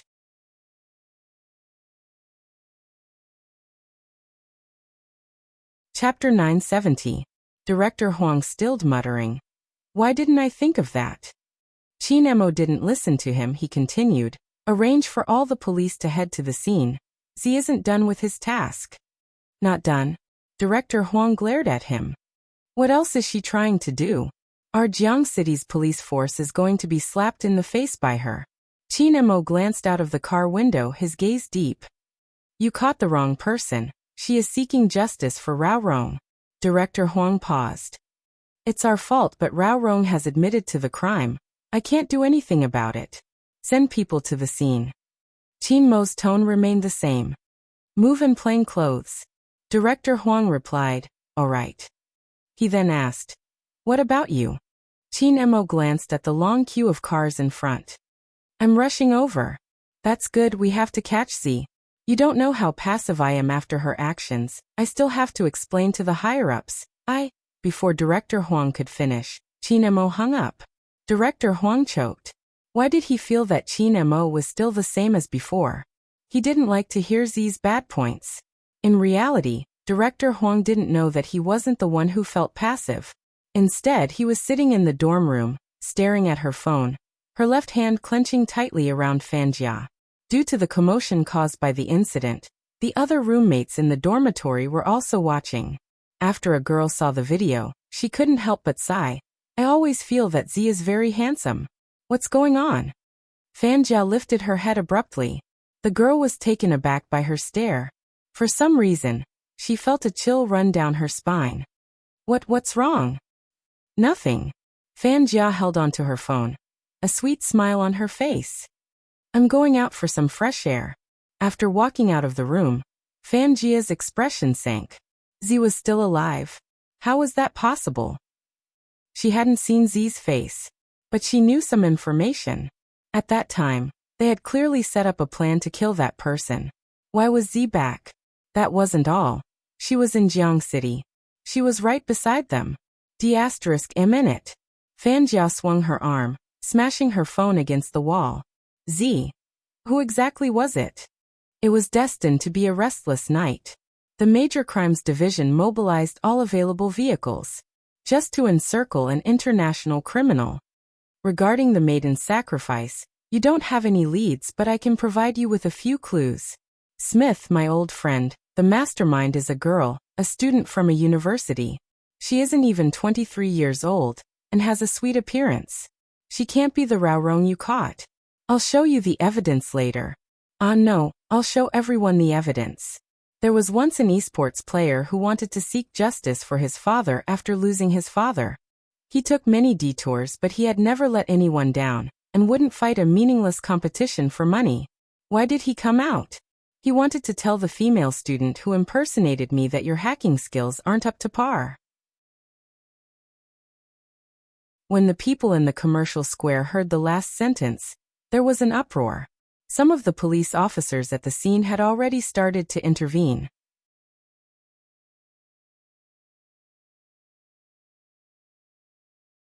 Chapter 971. Look. The audience surrounding the youngster suddenly pointed at the big screen behind the youngster when they heard the high-pitched singing. At this time, the content above had changed. Rao Rong's side profile appeared on the screen along with his father, a hero who wanted to report corruption but was silenced. The photo looked old because Rao Rong was obviously different back then. He was very young. Pieces of evidence were displayed in front of everyone through the video. It was like a 2-minute film. But this movie actually existed in real life. It included the scene where Rao Rong was chased out by the club, and after his return, he didn't hesitate to offend the club in order to replace the worst player the investor had arranged. And what Rao Rong had said at the end of the competition. At this moment, it wasn't just the people in the square watching the video. There were also Rong fans holding onto their phones, suddenly feeling like crying. They had liked this person for a long time. Those who had been with him till now all knew what kind of person he was. That person was the strongest sorcerer in the esports scene, one of the 3 pillars along with Almighty Xiao and Almighty Qin. He wouldn't play an esports match that went against his own conscience for money. He wouldn't really lose his humanity. There was too much unfairness when it came to that person. It would indeed cause a person to be twisted. Perhaps it was because he had such a father. That was why he could survive in the cracks. But at the same time, someone had let down his youth. At his peak, his family had been ruined and he had been in such a state for over a year. He was someone who loved esports so much. Do you still remember the youngster who had stood in front of his teammates when he first debuted, wearing his uniform and smiling? That scene had been in the past for too long. For a long time. Why didn't they see the almost extinguished light in that person's eyes when he appeared again? What exactly did he go through to become the complete opposite of what he had been in the past? He had been maliciously suspected, expelled by the club, betrayed by his teammates and robbed of his glory. However, even so, in the end he hadn't done anything that went against his conscience. He had wanted to redress his father's grievances, going against the organization, but he hadn't executed the organization's orders. It was because he had told himself that he would only punish those who deserved to be punished, and not the innocent. In the face of some pointed evidence, he couldn't deny it, because if he did, his father would be wronged for life. When everyone saw the final scene, not only the ordinary people, but even the members of the key case investigation unit, who were still on duty, stopped in their tracks, their eyes red. Rao Rong's father had brought them along. President Qin. Not far from the commercial square, a Land Rover was still queuing up to enter the parking lot. The driver looked at the screen in the distance and couldn't help but turn to look at his young master. Qin Mo's eyes were also on the words on the screen and the old photos. Then he pushed open the car door, held the metal bar in front of him with one hand, and jumped over. His black trench coat drew an arc in the wind. The driver opened his mouth, but didn't know what to say. After all, the young master's appearance just now was really handsome, very different from his usual self. Just as everyone was looking up at the big screen, Qin Mo walked into the crowd, holding his phone as he dialed Director Huang's number. There's no need to search inside, Z is outside. Director Huang, who had already entered the mall, was confused. Outside? How do you type on a computer outside? You have to ask Z. Qin Mo replied faintly. Qin Mo's voice was calm. The view isn't as good in the mall as it is outside. Also, we can see the police's movements from here. Get our men out and move quickly, because Z is already wrapping things up. Director Huang widened his eyes. Wrapping things up? The video on the screen is still playing. How can it be wrapping things up? Z's network attack can be delayed. Qin Mo walked through the crowd, his eyes sweeping past the people that walked past him. Then he headed towards the fountain. You can ask Smith about this. Director Huang pressed his throbbing head. Smith has already gone crazy. Is that so? Z slapped him in the face. This method is indeed maddening. The higher-up should have taken action. Do you still have Rao Rong's father's file? I want to take a look. Qin Mo's gaze was as deep as the night, walking as though he was searching for someone. Director Huang fell into a rare silence. It's a little difficult. It has been more than a year, and it will take some effort to present some evidence. But for his case, the difficulty lies in the fact that the person in charge of his sentence and the file management has already retired. Some of the information has also been lost, making it difficult to reconstruct the situation. Which means someone has tampered with the file. Qin Mo's voice sank. Then check who he wanted to report back then. The information has been lost and there must be an internal problem. At this point, Director Huang understood that the person they were looking for was most likely someone with a high position and authority. As for how high this person's authority was, Director Huang glanced up at the screen. To be able to bury a grievance for such a long time without even seeing the light of day, it had to be someone in charge. Director Huang's heart couldn't help but tremble. If it wasn't for Z's video, the grievance would never have been known. Z, the evil hacker, had chosen to use such a method to make a comeback. Was it to let everyone know the truth? Director Huang's body trembled. When he looked at the screen, his expression changed. This was Z's intention? In that moment, Director Huang seemed to understand why Qin Mo had never believed Z was the culprit from the start. Even if their modus operandi was very similar, even the way they acted was 90% similar. But in terms of intention, it was worlds apart. Z was using a hacker's method to do the same thing. To cry out for justice.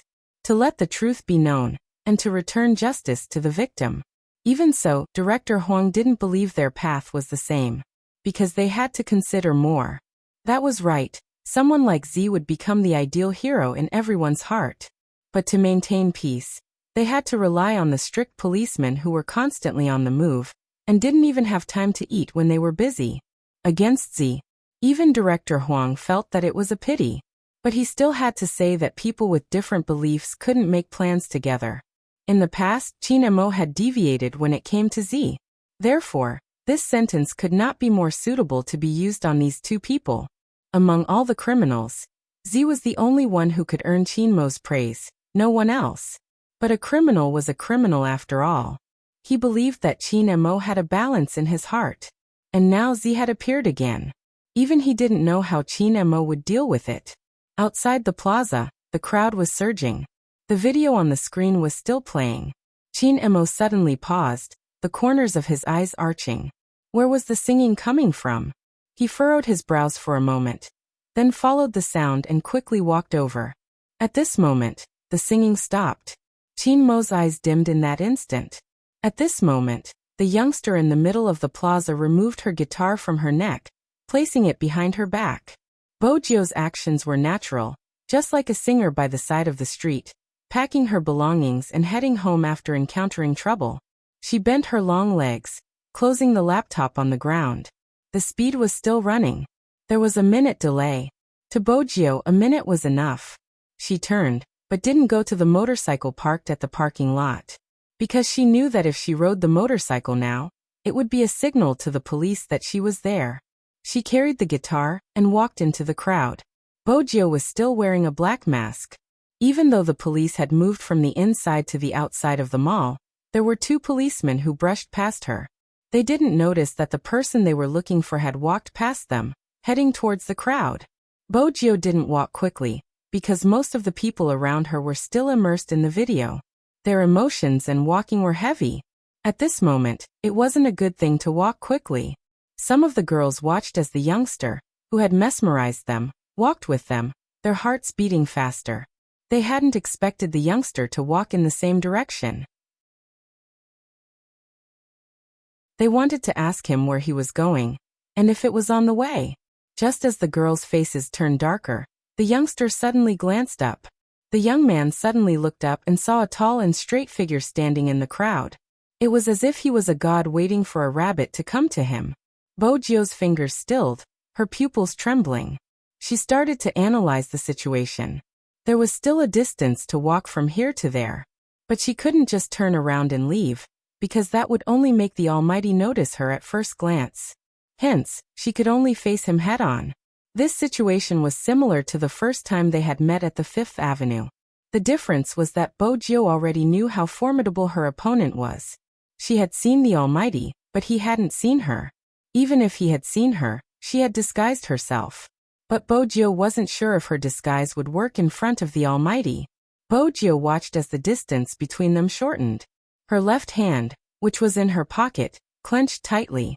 90 meters. 80 meters. 70 meters. 60 meters. Bojo counted the numbers in her mind. There were 2 times when the Almighty's gaze swept over her.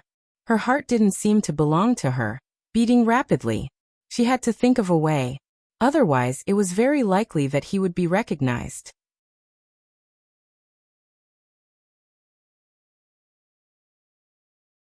Chapter 972.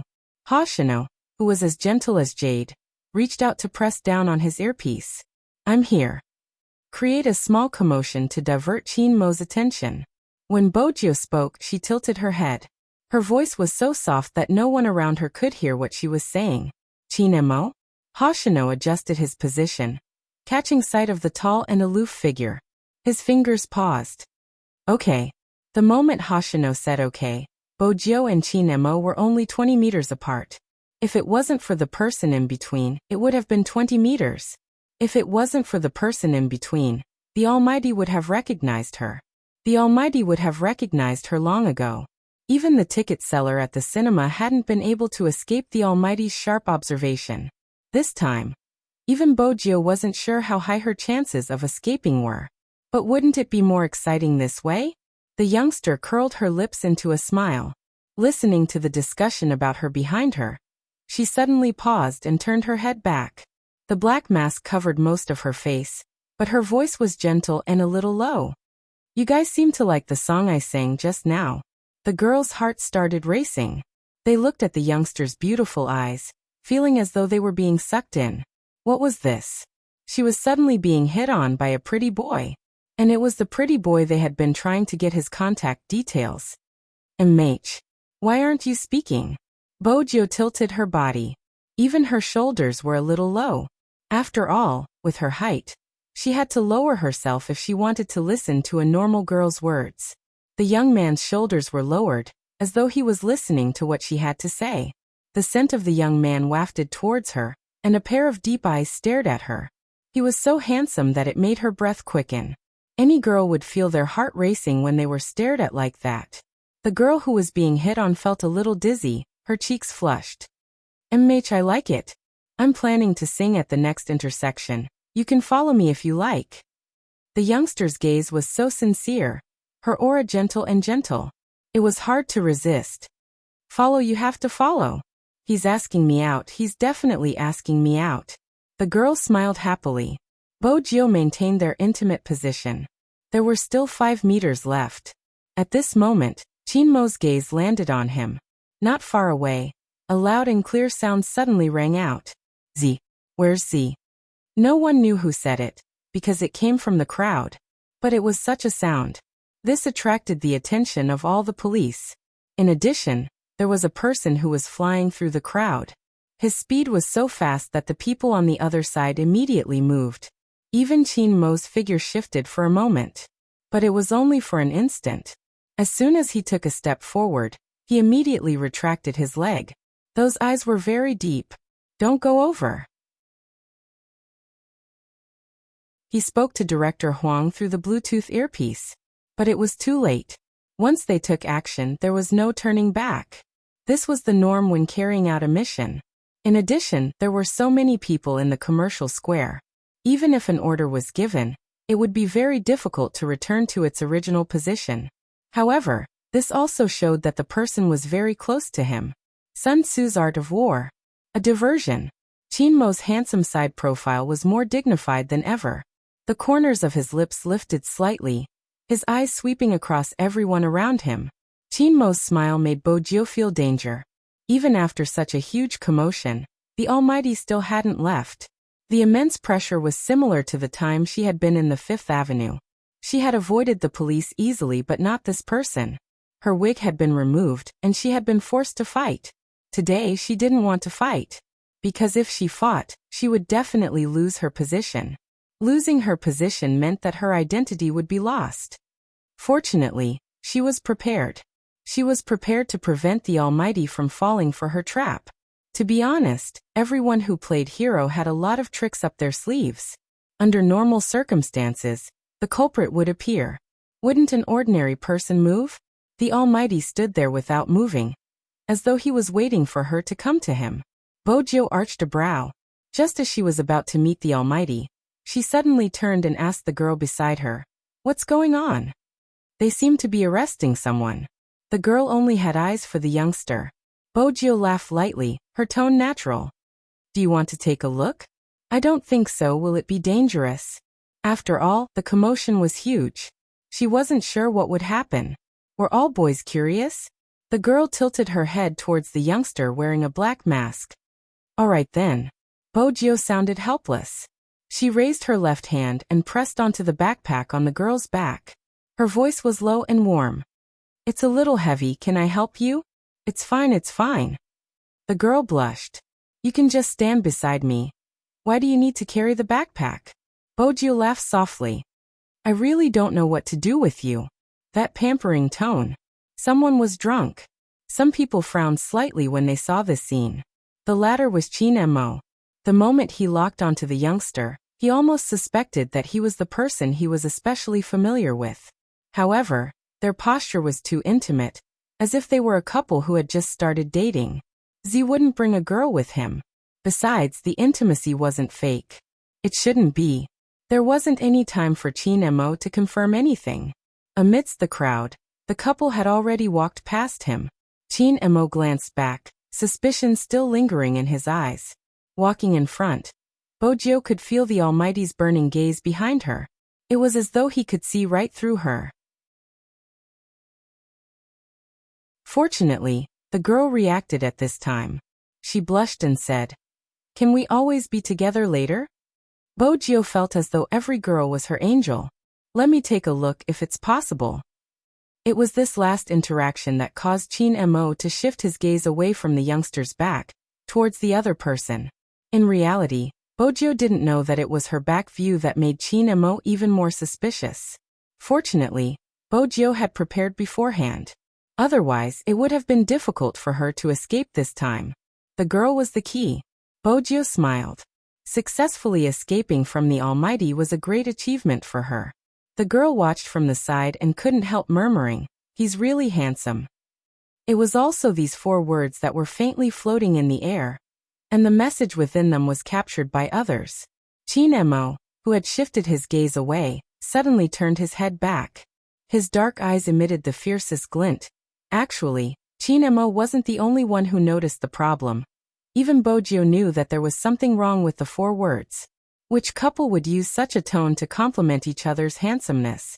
*T flashed across Bojo's mind. She was one step faster than Chin Mo. Before the girl could react, Bojo heard the youngster apologize. He heard the young man say, "Sorry." Then she turned around. The youngster's black bangs scattered over her forehead. Her skin, which was not covered by the mask, was fair and translucent, as though there was no color in it. Her slightly pursed lips carried a trace of stubbornness, as though someone was about to recognize her. And she felt that this game was not that fun. The next second, she was pushed out by the youngster, her words echoing, "If I had a choice, I wouldn't want him to carry you." Enrich? Before the girl could react, she was pushed into the arms of another person. The smell of peppermint tobacco made the girl pause for a moment. That person. The girl lifted her head for a moment, her attention instantly captured by the beautiful curve of his chin. Chin Mo furrowed his brows heavily. He moved her away and ran towards the youngster. Both their figures and skills were very beautiful and handsome. As they shuttled through the crowd, it was as if they were filming an American blockbuster. Bojo moved swiftly while observing her surroundings. She arched a brow slightly as she glanced at the figure in front of her. She took large strides forward, using the momentum from her body. With 2 loud thuds, under everyone's watchful eyes, the youngster leaped over the car and landed on the roof. He's so handsome. This can't be a movie, right? Qinggong. It wasn't any Qinggong, it was ninja skills. As the young master of the hacker world, if she didn't have such skills, she wouldn't be able to make a living. But even so, when those girls saw this scene, they couldn't help but exclaim in surprise. The youngster standing on the roof was extremely eye-catching. She didn't forget to toss her guitar to the side when she did this. She successfully became a stumbling block for the person chasing after her. If it had been anyone else, they might have fallen. But the person chasing after her wasn't anyone else, it was Chin Mo. With a beautiful turn, he bent his long legs slightly and heard a loud thud. The guitar was kicked into pieces in midair. Bo-jio heard the sound but didn't even turn her head. Amidst everyone's exclamations, the young man took a step back and leaped from one roof to another like a bolt of lightning. Then he jumped out of the car. Taking advantage of the gap between the red lights, he rolled on the ground, got up, and dashed toward the opposite side of the road. Some people from the Key Case Investigation Unit noticed the commotion. But it was useless.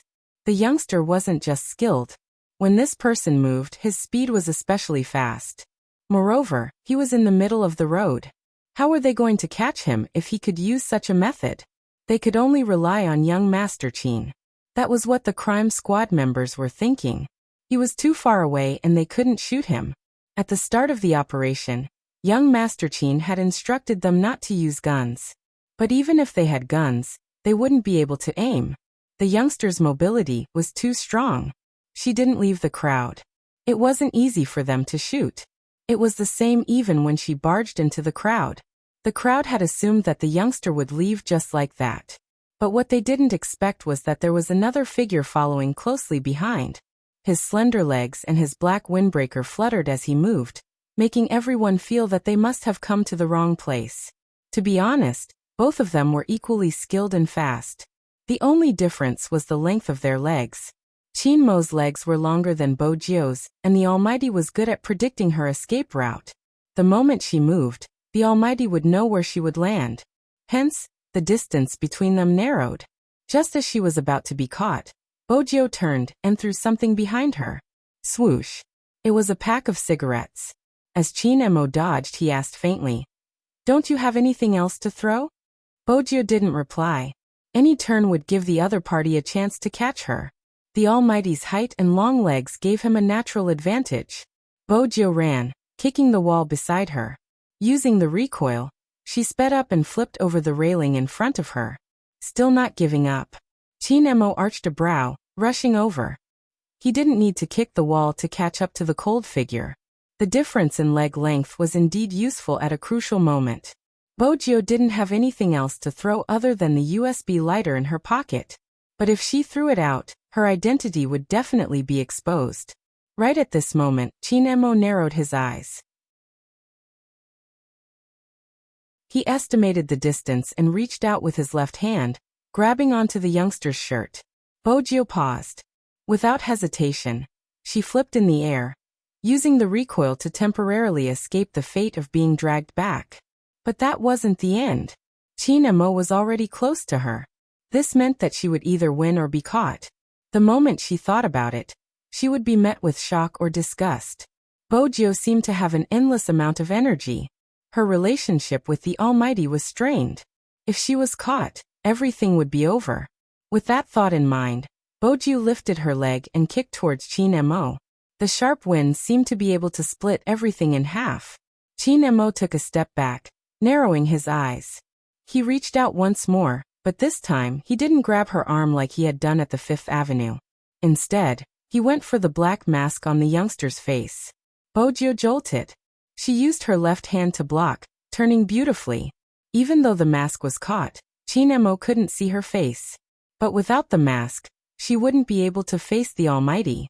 Even if she made some adjustments, the Almighty would definitely recognize her. It was too difficult. Bo-jio jumped again, but this time, her luck wasn't as good. In order to avoid the youngster in front of her, she tilted slightly. It was this distance that allowed Chin Mo to grab onto her shirt again.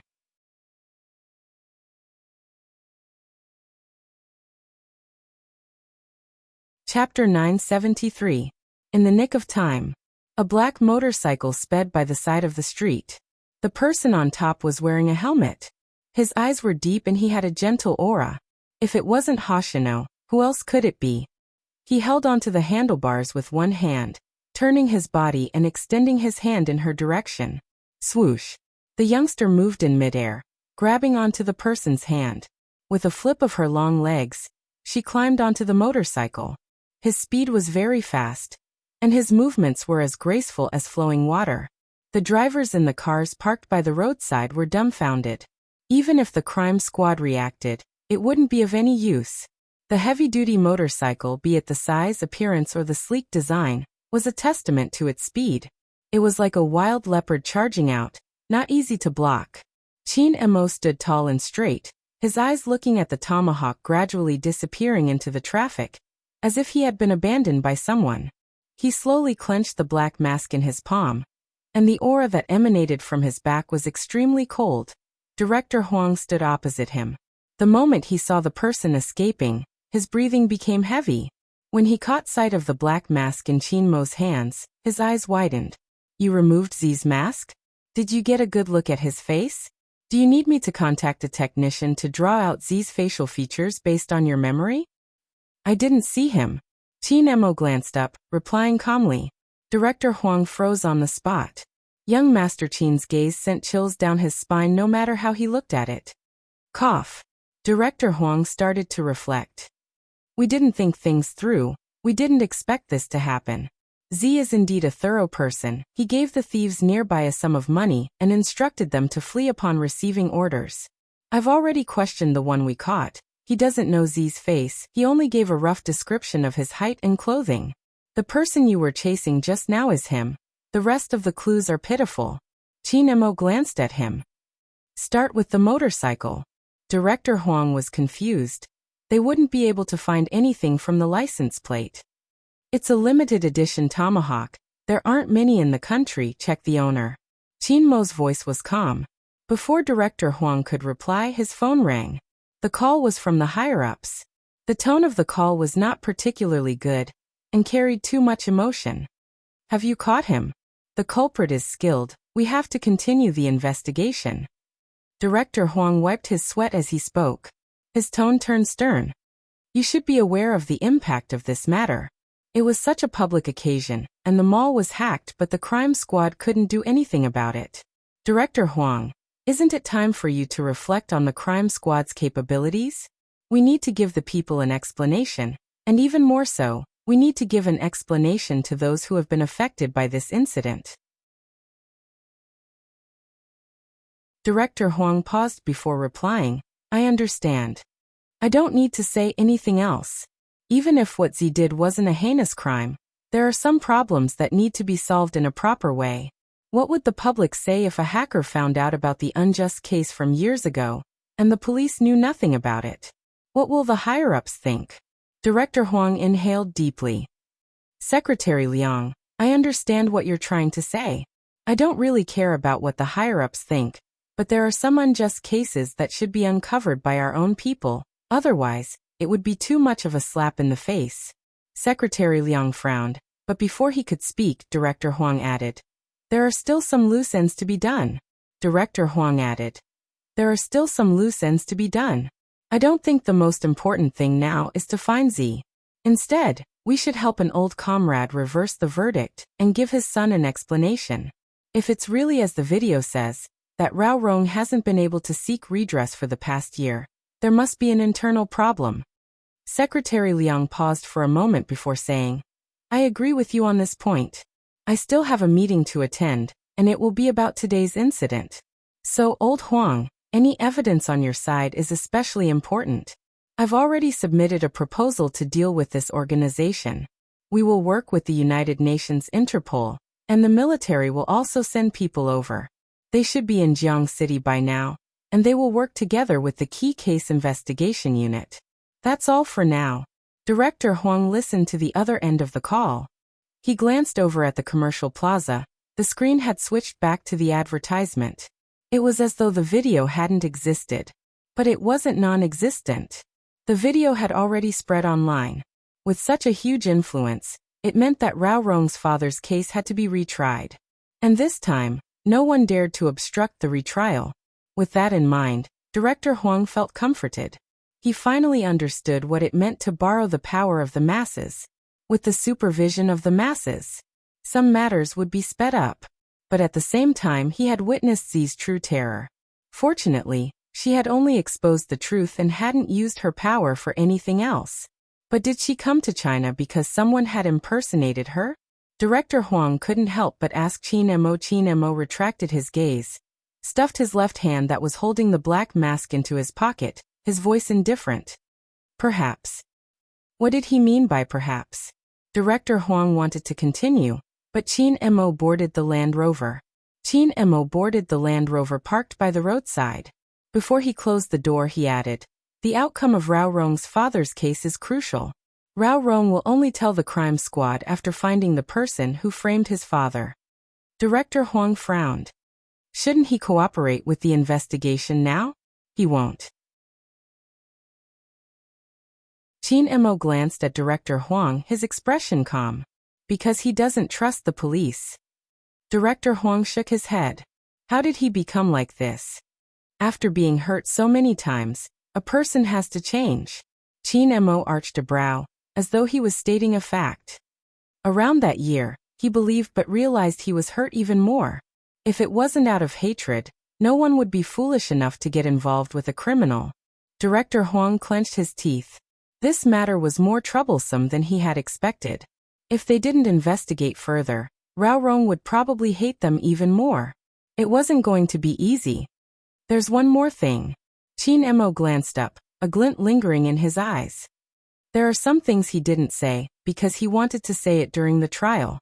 He was worried that if he said it now, the person who framed his father would have a way to avoid it. You should think about who in the internal department would have that ability. Director Huang froze. He had thought about the conditions Qin Mo had mentioned. It seemed like it was time to take this issue seriously. The Land Rover drove off. The chauffeur sat in the front and wanted to drive straight back to the courtyard. But he heard his young master's voice from behind. Turn left. Turn left? Where was he going? The chauffeur didn't dare to ask.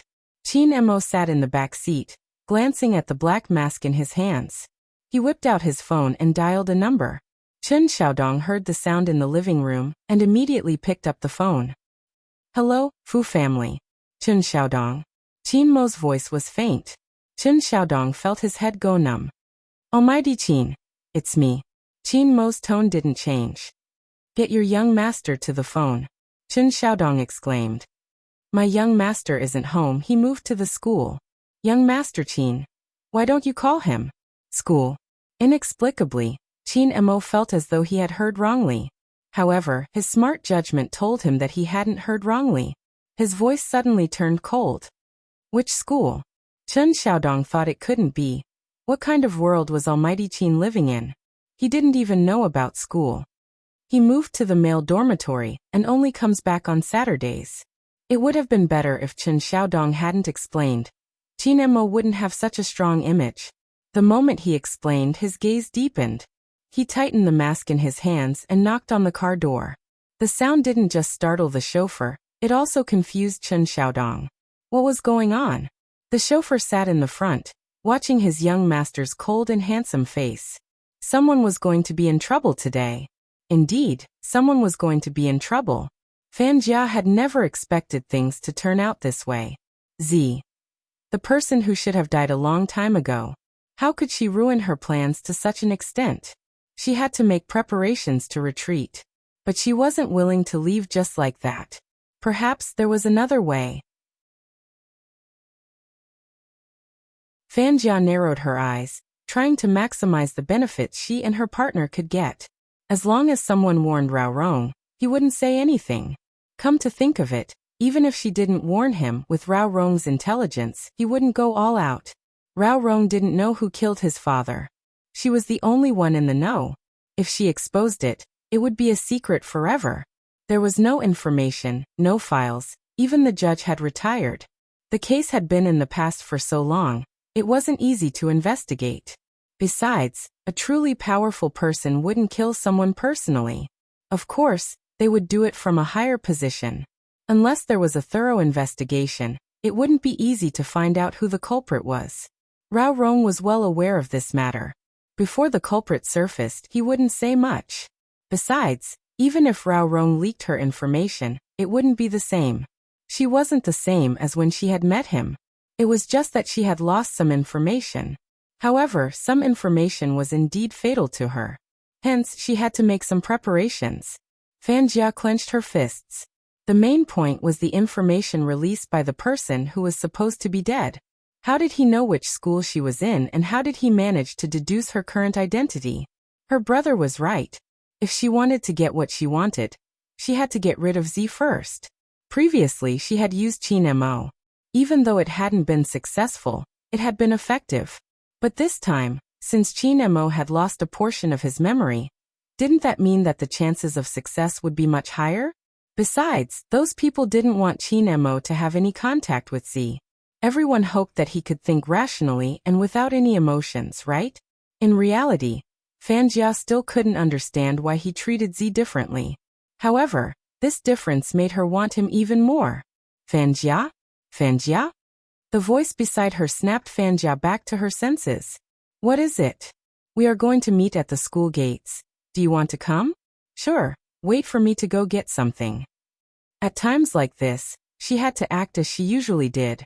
Even though there was a temporary setback and the plan had to be delayed, it didn't mean she didn't have a chance of winning. Fanjia pushed the door open and entered the dormitory. She dialed a number. Rao Rong has betrayed us. Either the crime squad won't be able to find anything, or he will shut his mouth forever. It will be easier for you to take action. The person on the other end inhaled deeply. Are you crazy? Why are you taking such a risk? Do you know how strict the investigation is? No matter how strict the investigation is, as long as there is no evidence, you won't be able to get a verdict even if you are suspected, right? Fanjia narrowed her eyes. Besides, it was that person's idea to make Rao Rong's father disappear. With him protecting you, what are you afraid of? Do you know when he will stop protecting you? Even if you don't do anything and wait for the internal investigation, that person will have no choice but to separate from you in order to protect himself. Back then, the cleanup was done so cleanly, even if there is any information left, it won't be found out. You can either attack or wait for your death. Think about it carefully.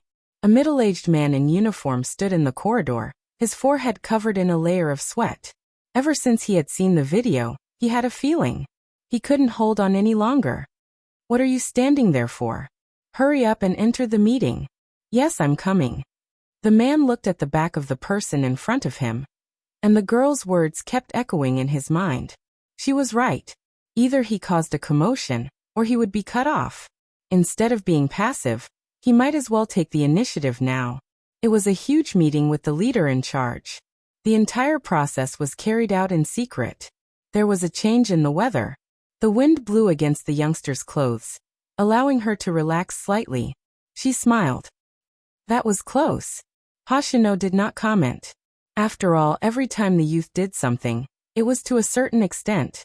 When was he not arrogant and bold? But Qin Mo was indeed the toughest opponent they had ever met. Drop me off at the front, I'll take the train back, it's one stop away. Just then her phone rang, the caller ID from the Fu family's house. Bojio arched a brow. Hello. Young master, it's me. Chun Xiaodong seemed to have been triggered by something, his voice breaking. Bojio replied. Immersing, I know it's you. Why? Young Master Qin called just now. He wanted you to answer the phone. I told him you weren't home. You went to stay in school, but he seemed angry. I don't know why.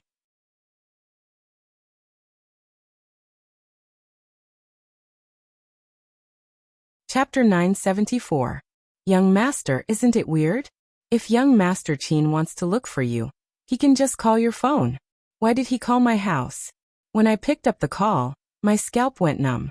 Even though young Master Qin's voice sounds nice, it's still scary.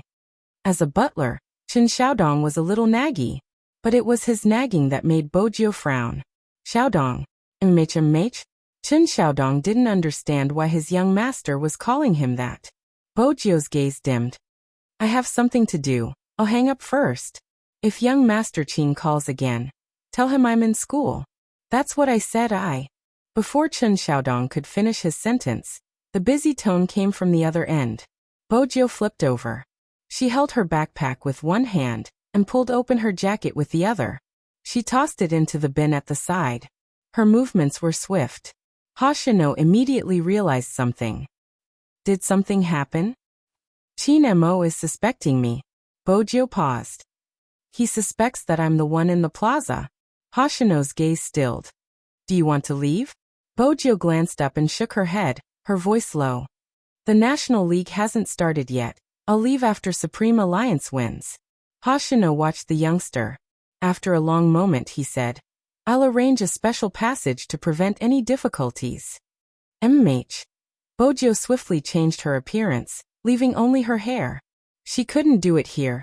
She had to return to the dormitory and create an alibi. There was one more thing she had to do. She had to reach school before the Almighty.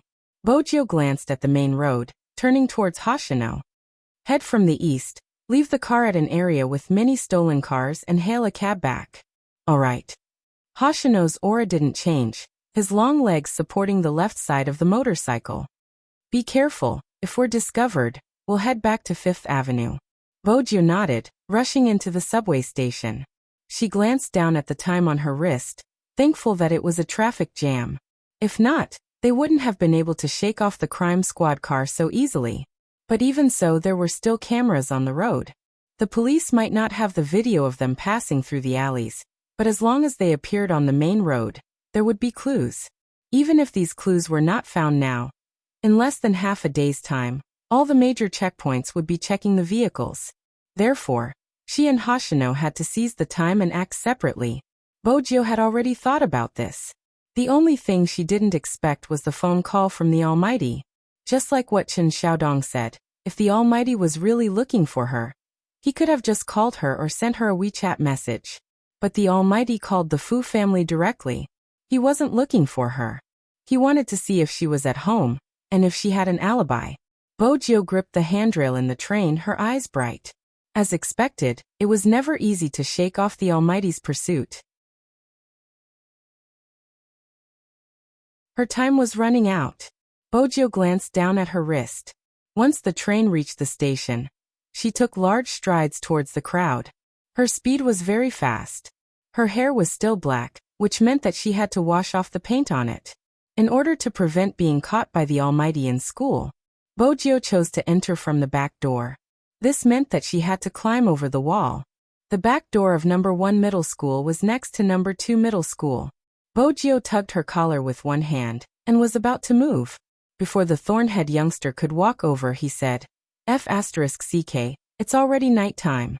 Expert, why are you climbing over the wall? Aren't you afraid of being caught by the headmaster? Bojo paused, turning to look at a certain Chinibu. Hey, your hair is dyed black. When I saw your back, my instincts told me it was you. I never expected it to be you. Bojo held her forehead, sighing deeply. She scanned the things in his hands and pulled him over. You're wasting my time, do you know that? Bring the bowl of noodles over. Bowl of noodles? No, I was busy with my date and didn't have a proper meal. The canteen doesn't even cook. This is my only ration and I even snatched it from my little brother. Bojo reached out. Give it to me. F***CK, you're robbing, do you understand? Is it a trend for good students to rob bad students? Bojo didn't care what he was yelling at the back, grabbing his lunchbox. She used one hand to support herself against the tree trunk and took large strides, climbing up the wall. She stood there and jumped down. Her movements were fast and suave. The boss of number 2 middle school, who had wanted to snatch his bowl of noodles back, hesitated. In the end, he decided to buy another bowl since his skills weren't as good as the other parties. If he climbed over the wall and lost, it would be embarrassing. He was someone with a girlfriend now. He had to take care of his image. Bojo walked quickly, especially when night fell. She was like a silent shadow. When she appeared in the dormitory, the 2 roommates who had skipped the night revision session and were playing poker were shocked. Boss, why are you so quiet when you walk? Ah, your hair. Bojo glanced at them and said, If Almighty Chin asks later, tell him I've been in the dormitory the whole time and never left, understand? They didn't really understand. The 2 people who skipped class were confused, but looking at the young man's cold and ruthless face, no one dared to object. After all, the school hunk had won their respect from the moment he entered their dormitory. Even if they were suspicious that Almighty Chin's visit to their boss was just a fantasy, they couldn't expose it, right? Once she entered the dormitory, Bojiu turned on the hot water and soaked the instant noodles before entering the bathroom. Number 1 middle school was indeed the best high school in Jiang City. Even the dormitory was a 5-star one with a shower area. Bojiu glanced at herself in the mirror. She lowered her head and aimed it at the faucet of the sink, not caring if it was cold water or not.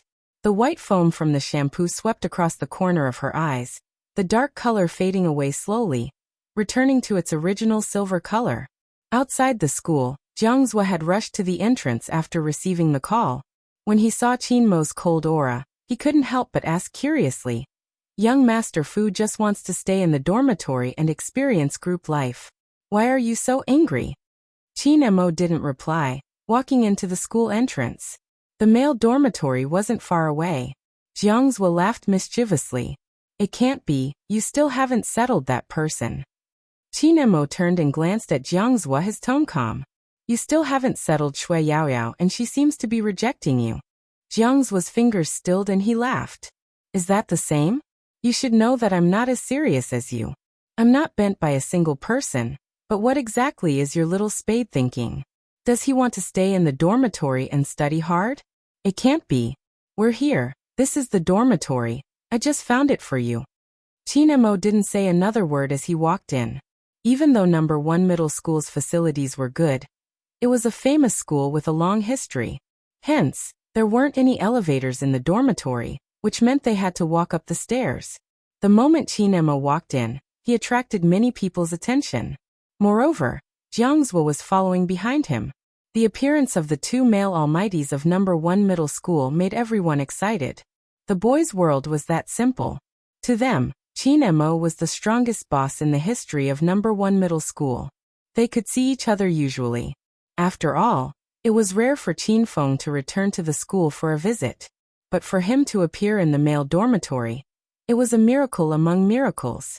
There were already many people taking out their phones to take pictures. Some of Qin Mo's fans were even more passionate, shouting from behind, "Almighty Qin, you have to win the National League." Qin Mo was already on the 2nd floor. It was hard for him to react. Jiang Zhua chuckled. "You seem more popular than before. Supreme Alliance is really popular. How does it feel to be liked by so many boys?" "I don't feel anything." Qin Mo glanced at him, gesturing for him to shut up. "Wait for me downstairs. I have something to discuss with that guy." Jiang Zhua arched a brow, smiling. "You need someone to guard the door. I'll guard the door for you and help you clear the area. Up to you." Qin Mo went up to the 3rd floor and saw a group of half-naked high school students. They were holding a wash basin, baggy pants and a double trolley board. They were probably washing their clothes in the study room. Qin Mo frowned at their attire because one of them was running around in his underwear. Qin Mo's gaze turned colder at the thought of a certain someone living in such an environment. However, whether that guy really lived here or if it was just a disguise was yet to be verified. Along the way, they stepped on the rubbish on the ground. The smell spreading was definitely not pleasant. Jiang Zhua's faint smile finally broke. He reached out to press his nose and mouth. As for the boys on both sides of the corridor, when they saw the 2 of them, they seemed to be petrified and just stood there in a daze. There was only one thought in their minds. F***ck, why did Almighty Qin come to such a state? The one in his underwear was afraid of hurting Almighty Qin's eyes. So he hid behind the wall, covering his lower body with both hands, wishing that he was transparent. Humans were like this. If a bunch of guys were shirtless and didn't wear pants, no one would think much of it. But suddenly an extremely clean person came in. And that person was the idol of their male god, so their faces were a little hot. Four-Eyed, who was standing at the door with his lunchbox in hand, was also blushing. Who could explain to him what was going on? Why did Almighty Qin stop in front of their dormitory, stuffing one hand into his pocket and arching a brow at him? Even though he didn't want to admit it, as a man, their heights weren't just a little different.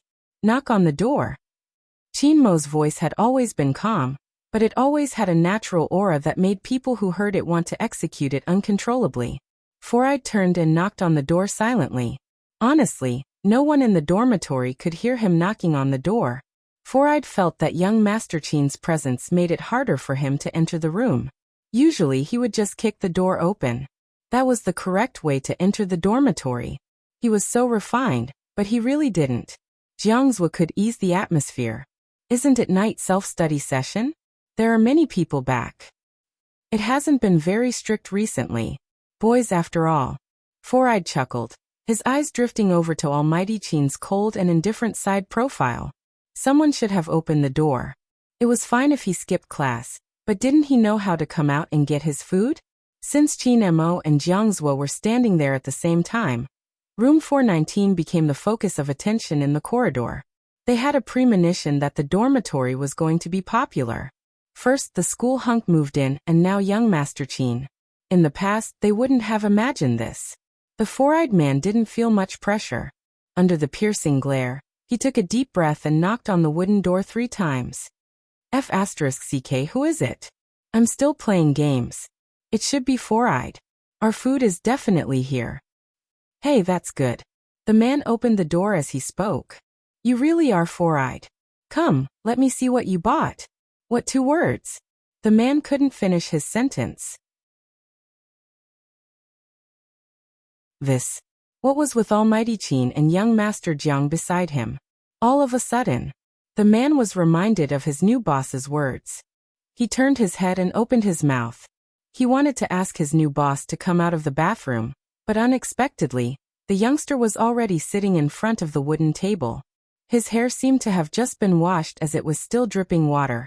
His back was facing him, his head lowered as he fiddled with a bowl of instant noodles, seemingly waiting for it to be cooked. When did the new boss come out? Wasn't he a little too fast when he opened the door? Qin Mo glanced up at the man who was petrified in front of him. He reached out to push him away and walked in. The man who was coming down from the top bunk almost tripped and fell when he saw this scene. When the man at the door snapped back to his senses, he called out anxiously, "Boss." When she had heard the knocking, Bojiu had already guessed that it was the Almighty. She arched a brow and turned back with the plastic fork that came with the bowl of noodles. The Almighty was standing at the messy entrance of the dormitory. He was dressed in a trench coat, his long legs tall and straight. His elegance and cleanliness were a stark contrast to the surroundings. No matter what, she felt a little guilty.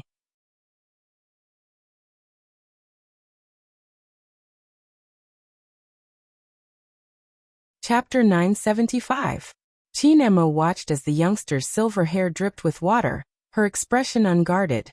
Her gaze was as clear as ever, as though she didn't know anything. Qin Mo took a step forward. The person who almost fell from the upper bunk hurriedly retracted his hand, burrowing into the blanket. It was a pity that he had to cover his upper body in the summer. Bojiu could feel the oppressive aura inching closer to her. She didn't know if her roommates would believe her if she told them that the Almighty was bored and wanted to play with her. All of you leave. This was Qin Mo's first sentence, his faint voice tinged with coldness. Although it was only 6 words, it made the backs of the other 3 people in the dormitory stiffen. They looked at each other, quickly packed up their things, and stood in the safe area. The so-called safe zone was the place beside Jiangzhou, who had a faint smile on his face. It seems like we've disturbed them. Jiangzhou patted one of their shoulders. Let's have a smoke outside. The person nodded. What else could they do? They couldn't defeat young Master Qin. Besides, young Master Qin looked like he wanted revenge. It wasn't because they didn't have a collective sense of honor. It wasn't because they didn't want to stand on their new boss's side. Even if they were to make a move, they would just be adding to young Master Qin's side. Wait a minute. Qin Mo turned, his gaze sweeping over the 3 of them. She has been here the entire time, she hasn't left. Ah. Bojiu heard the exclamation, her heart sinking. Fortunately, Four Eyes was more reliable. He pushed his spectacles up and tried to remain calm. No, she has. Boss even showed his face in class and bought a bowl of instant noodles. Bojiu smiled faintly. This was the perfect excuse. As expected, those who were well-educated were better at lying. As expected of the weirdest student in their dormitory. Qin Mo glanced at Four Eyes, his gaze shifting towards the other 2. That fleeting gaze made him chuckle coldly. Is that so? Yes, Almighty Qin, you don't know how hard it is to persevere at night. The Thornhead finally regained his sense of existence. But it was obvious that based on Bojio's understanding of the Almighty, he didn't believe her. She hadn't left. Fortunately, she wasn't tricked by her teammate. Done. Jiangzhou reached out and pulled the door handle over. He said meaningfully, "You two have a good chat. It doesn't matter how long it takes. Just keep the commotion down. I'll be guarding the door." Bojio watched Jiangzhou smile, which made him look like a pimp. After closing the door, the other three finally heaved a sigh of relief. When young Master Qin caught them and asked them questions, their hearts were in their throats. But Boss was amazing. How did he know what young Master Qin would ask them? Needless to say, their acting just now was top-notch. After admiring themselves, the three of them couldn't help but be curious. They asked Jiangzhou, "Young Master Jiang, what happened between young Master Qin and our boss? Did you have a conflict?" Jiangzhou leaned against the door, his head tilted as he lit a cigarette. He held it between his fingers and smiled. How can it be a conflict? They are discussing matters regarding tomorrow's competition, so we can't disturb them, understand? As for how to negotiate, that would depend on Qinemo honestly. Jiangzhou rarely saw Qinemo like today. It was rare to see him exuding such a cold aura from the inside out. Hopefully, everything was fine. Jiangzhou flicked the cigarette ash in his hand, glancing at the messy tunnel. He felt that it was better to remind Qinemo to hurry up. If he stayed in such an environment, he would smell. But Qinemo wasn't going to check his messages. He allowed his phone to vibrate as he stuffed a hand into his pocket. He stood in front of Bojio, looking down at her with an indifferent gaze. He didn't say a word, his gaze sending goosebumps down Bojio's back. Bojio's lashes fluttered. Qinemo reached out, touching the bowl of noodles on the table. It was warm, proving that there was indeed water inside. Bojio glanced up, watching the fair hand in front of her, each nail trimmed neatly. But that didn't mean he was harmless. His actions proved that the Almighty was suspicious of her. For 19, did you move in because of the dorm name? Qinemo asked coldly. Bojio stilled. I didn't notice the dorm number. Is that so? Qinemo watched the youngster's face. Bojio revealed her tiger teeth, smiling faintly. I'm a righteous person, I wouldn't think in that direction. Including seeing so many naked men walking around. Qinmo's gaze darkened.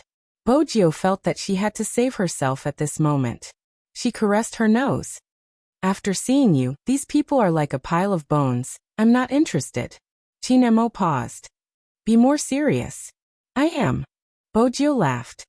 Brother Emo, you aren't angry with me, right? Qinemo watched her, his gaze deep and unreadable. I can stop being angry, sing me a song. Bojio smiled. Sure. What song do you want to hear? The Ordinary Road. Qinemo replied faintly, but it was the name that made Bojio's fingers freeze for a moment. All right, I'll search for the lyrics. Just as she lowered her head to search, Qinemo placed his hands on both sides of her. Qinemo placed his hands on both sides of her and lowered his body. This way, they were very close to each other, so close that their breaths could touch each other's faces. Fortunately, Jiangzhou had brought the people from the dormitory out. Otherwise, it would be hard not to think too much if someone saw their posture. Bojio's heart tightened. This was undoubtedly the Almighty's interrogation method against her. Qinemo watched her for a moment, his lips lifting into a devilish smile. Jio, do you know that a person's heart beats faster when they are lying? Bojio lifted her head, her face serious. I don't know if I'm lying, but when you are so close to me, my heart beats faster.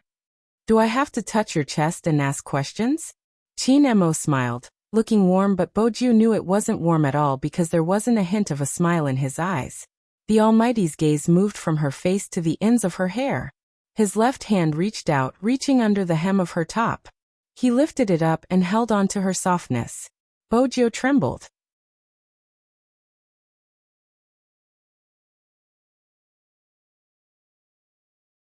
Chapter 976. That's the inconvenience of staying in the male dormitory. I want to take a shower before they all return. Her excuse was flawless. Chinemo laughed again. He leaned against her, and there seemed to be a coldness at the corner of his mouth. Bojio couldn't help but shrink back due to the strength of his fingers. However, Chinemo was faster than her.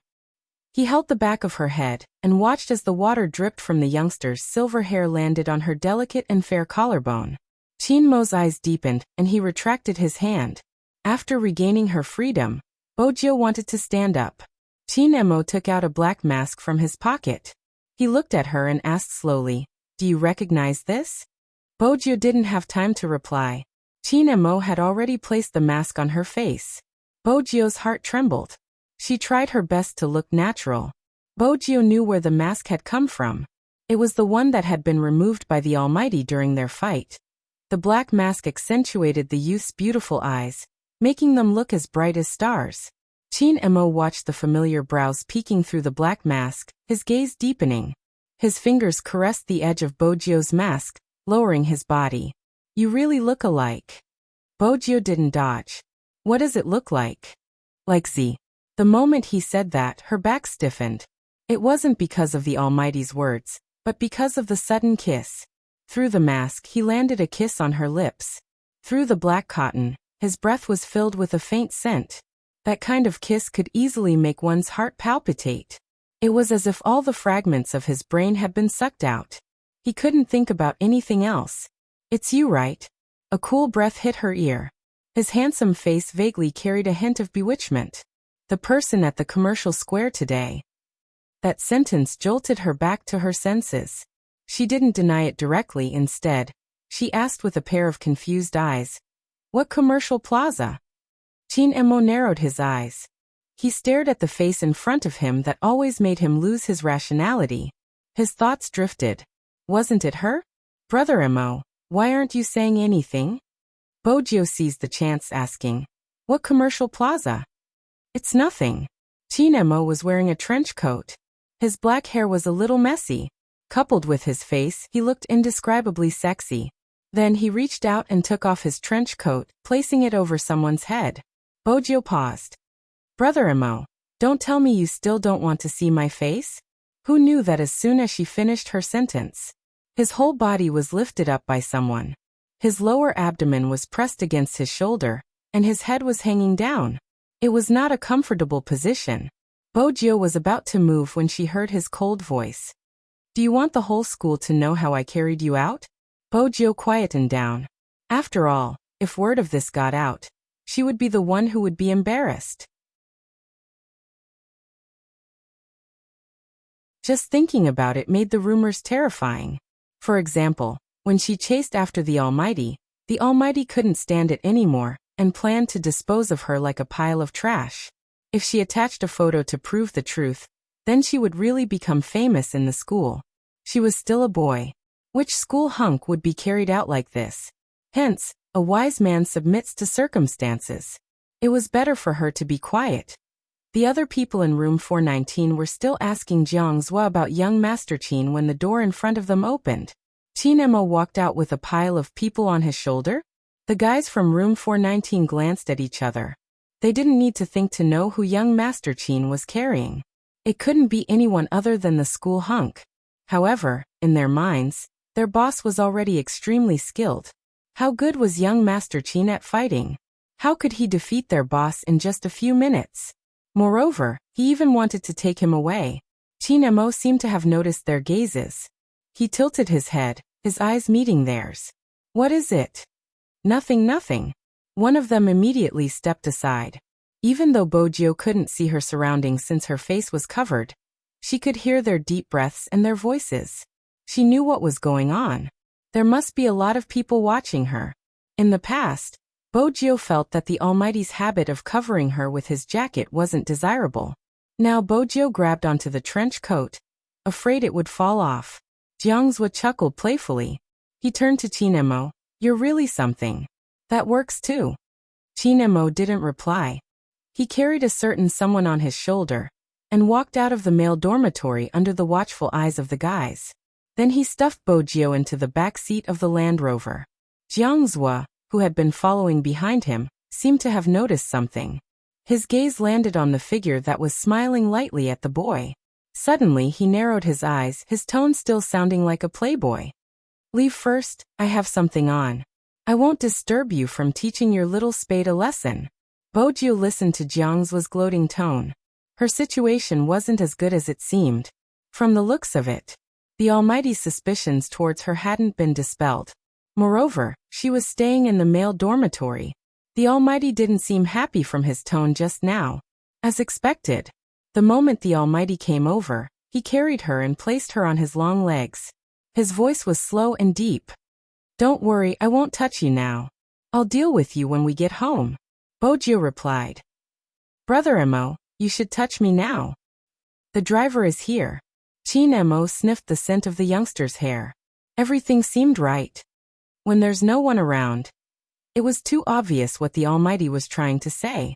Bojiu felt that the interrogation would be more intense than the one in the male dormitory. Why did the Almighty have his eyes on her? She had tried to cover up every single detail. Moreover, the Almighty's suspicions had reached an unbridled stage. He called Fatty right in front of her. Help me check the surveillance cameras in number 1 middle school. See if anyone climbed over the wall today. No, you don't have to look for any suspicious people. Just look for Little Spade's video. Bojiu replied sincerely. Brother Mo, I don't always climb over the wall. I still use the main entrance. Qin Mo ignored her interruption and continued to order. Send me a copy of the surveillance footage from the classroom, between 7 and 8. See if Little Spade is around. Captain, why are you investigating Little Spade all of a sudden? Bojiu was about to reply when Qin Mo's voice rang out again. Qin Mo's voice rose again. She always skips classes. She's so disobedient, Fatty replied before hanging up. You're tuning in to the Echoes of the Heart YouTube channel. Don't forget to subscribe and join us on this journey to catch the most captivating stories.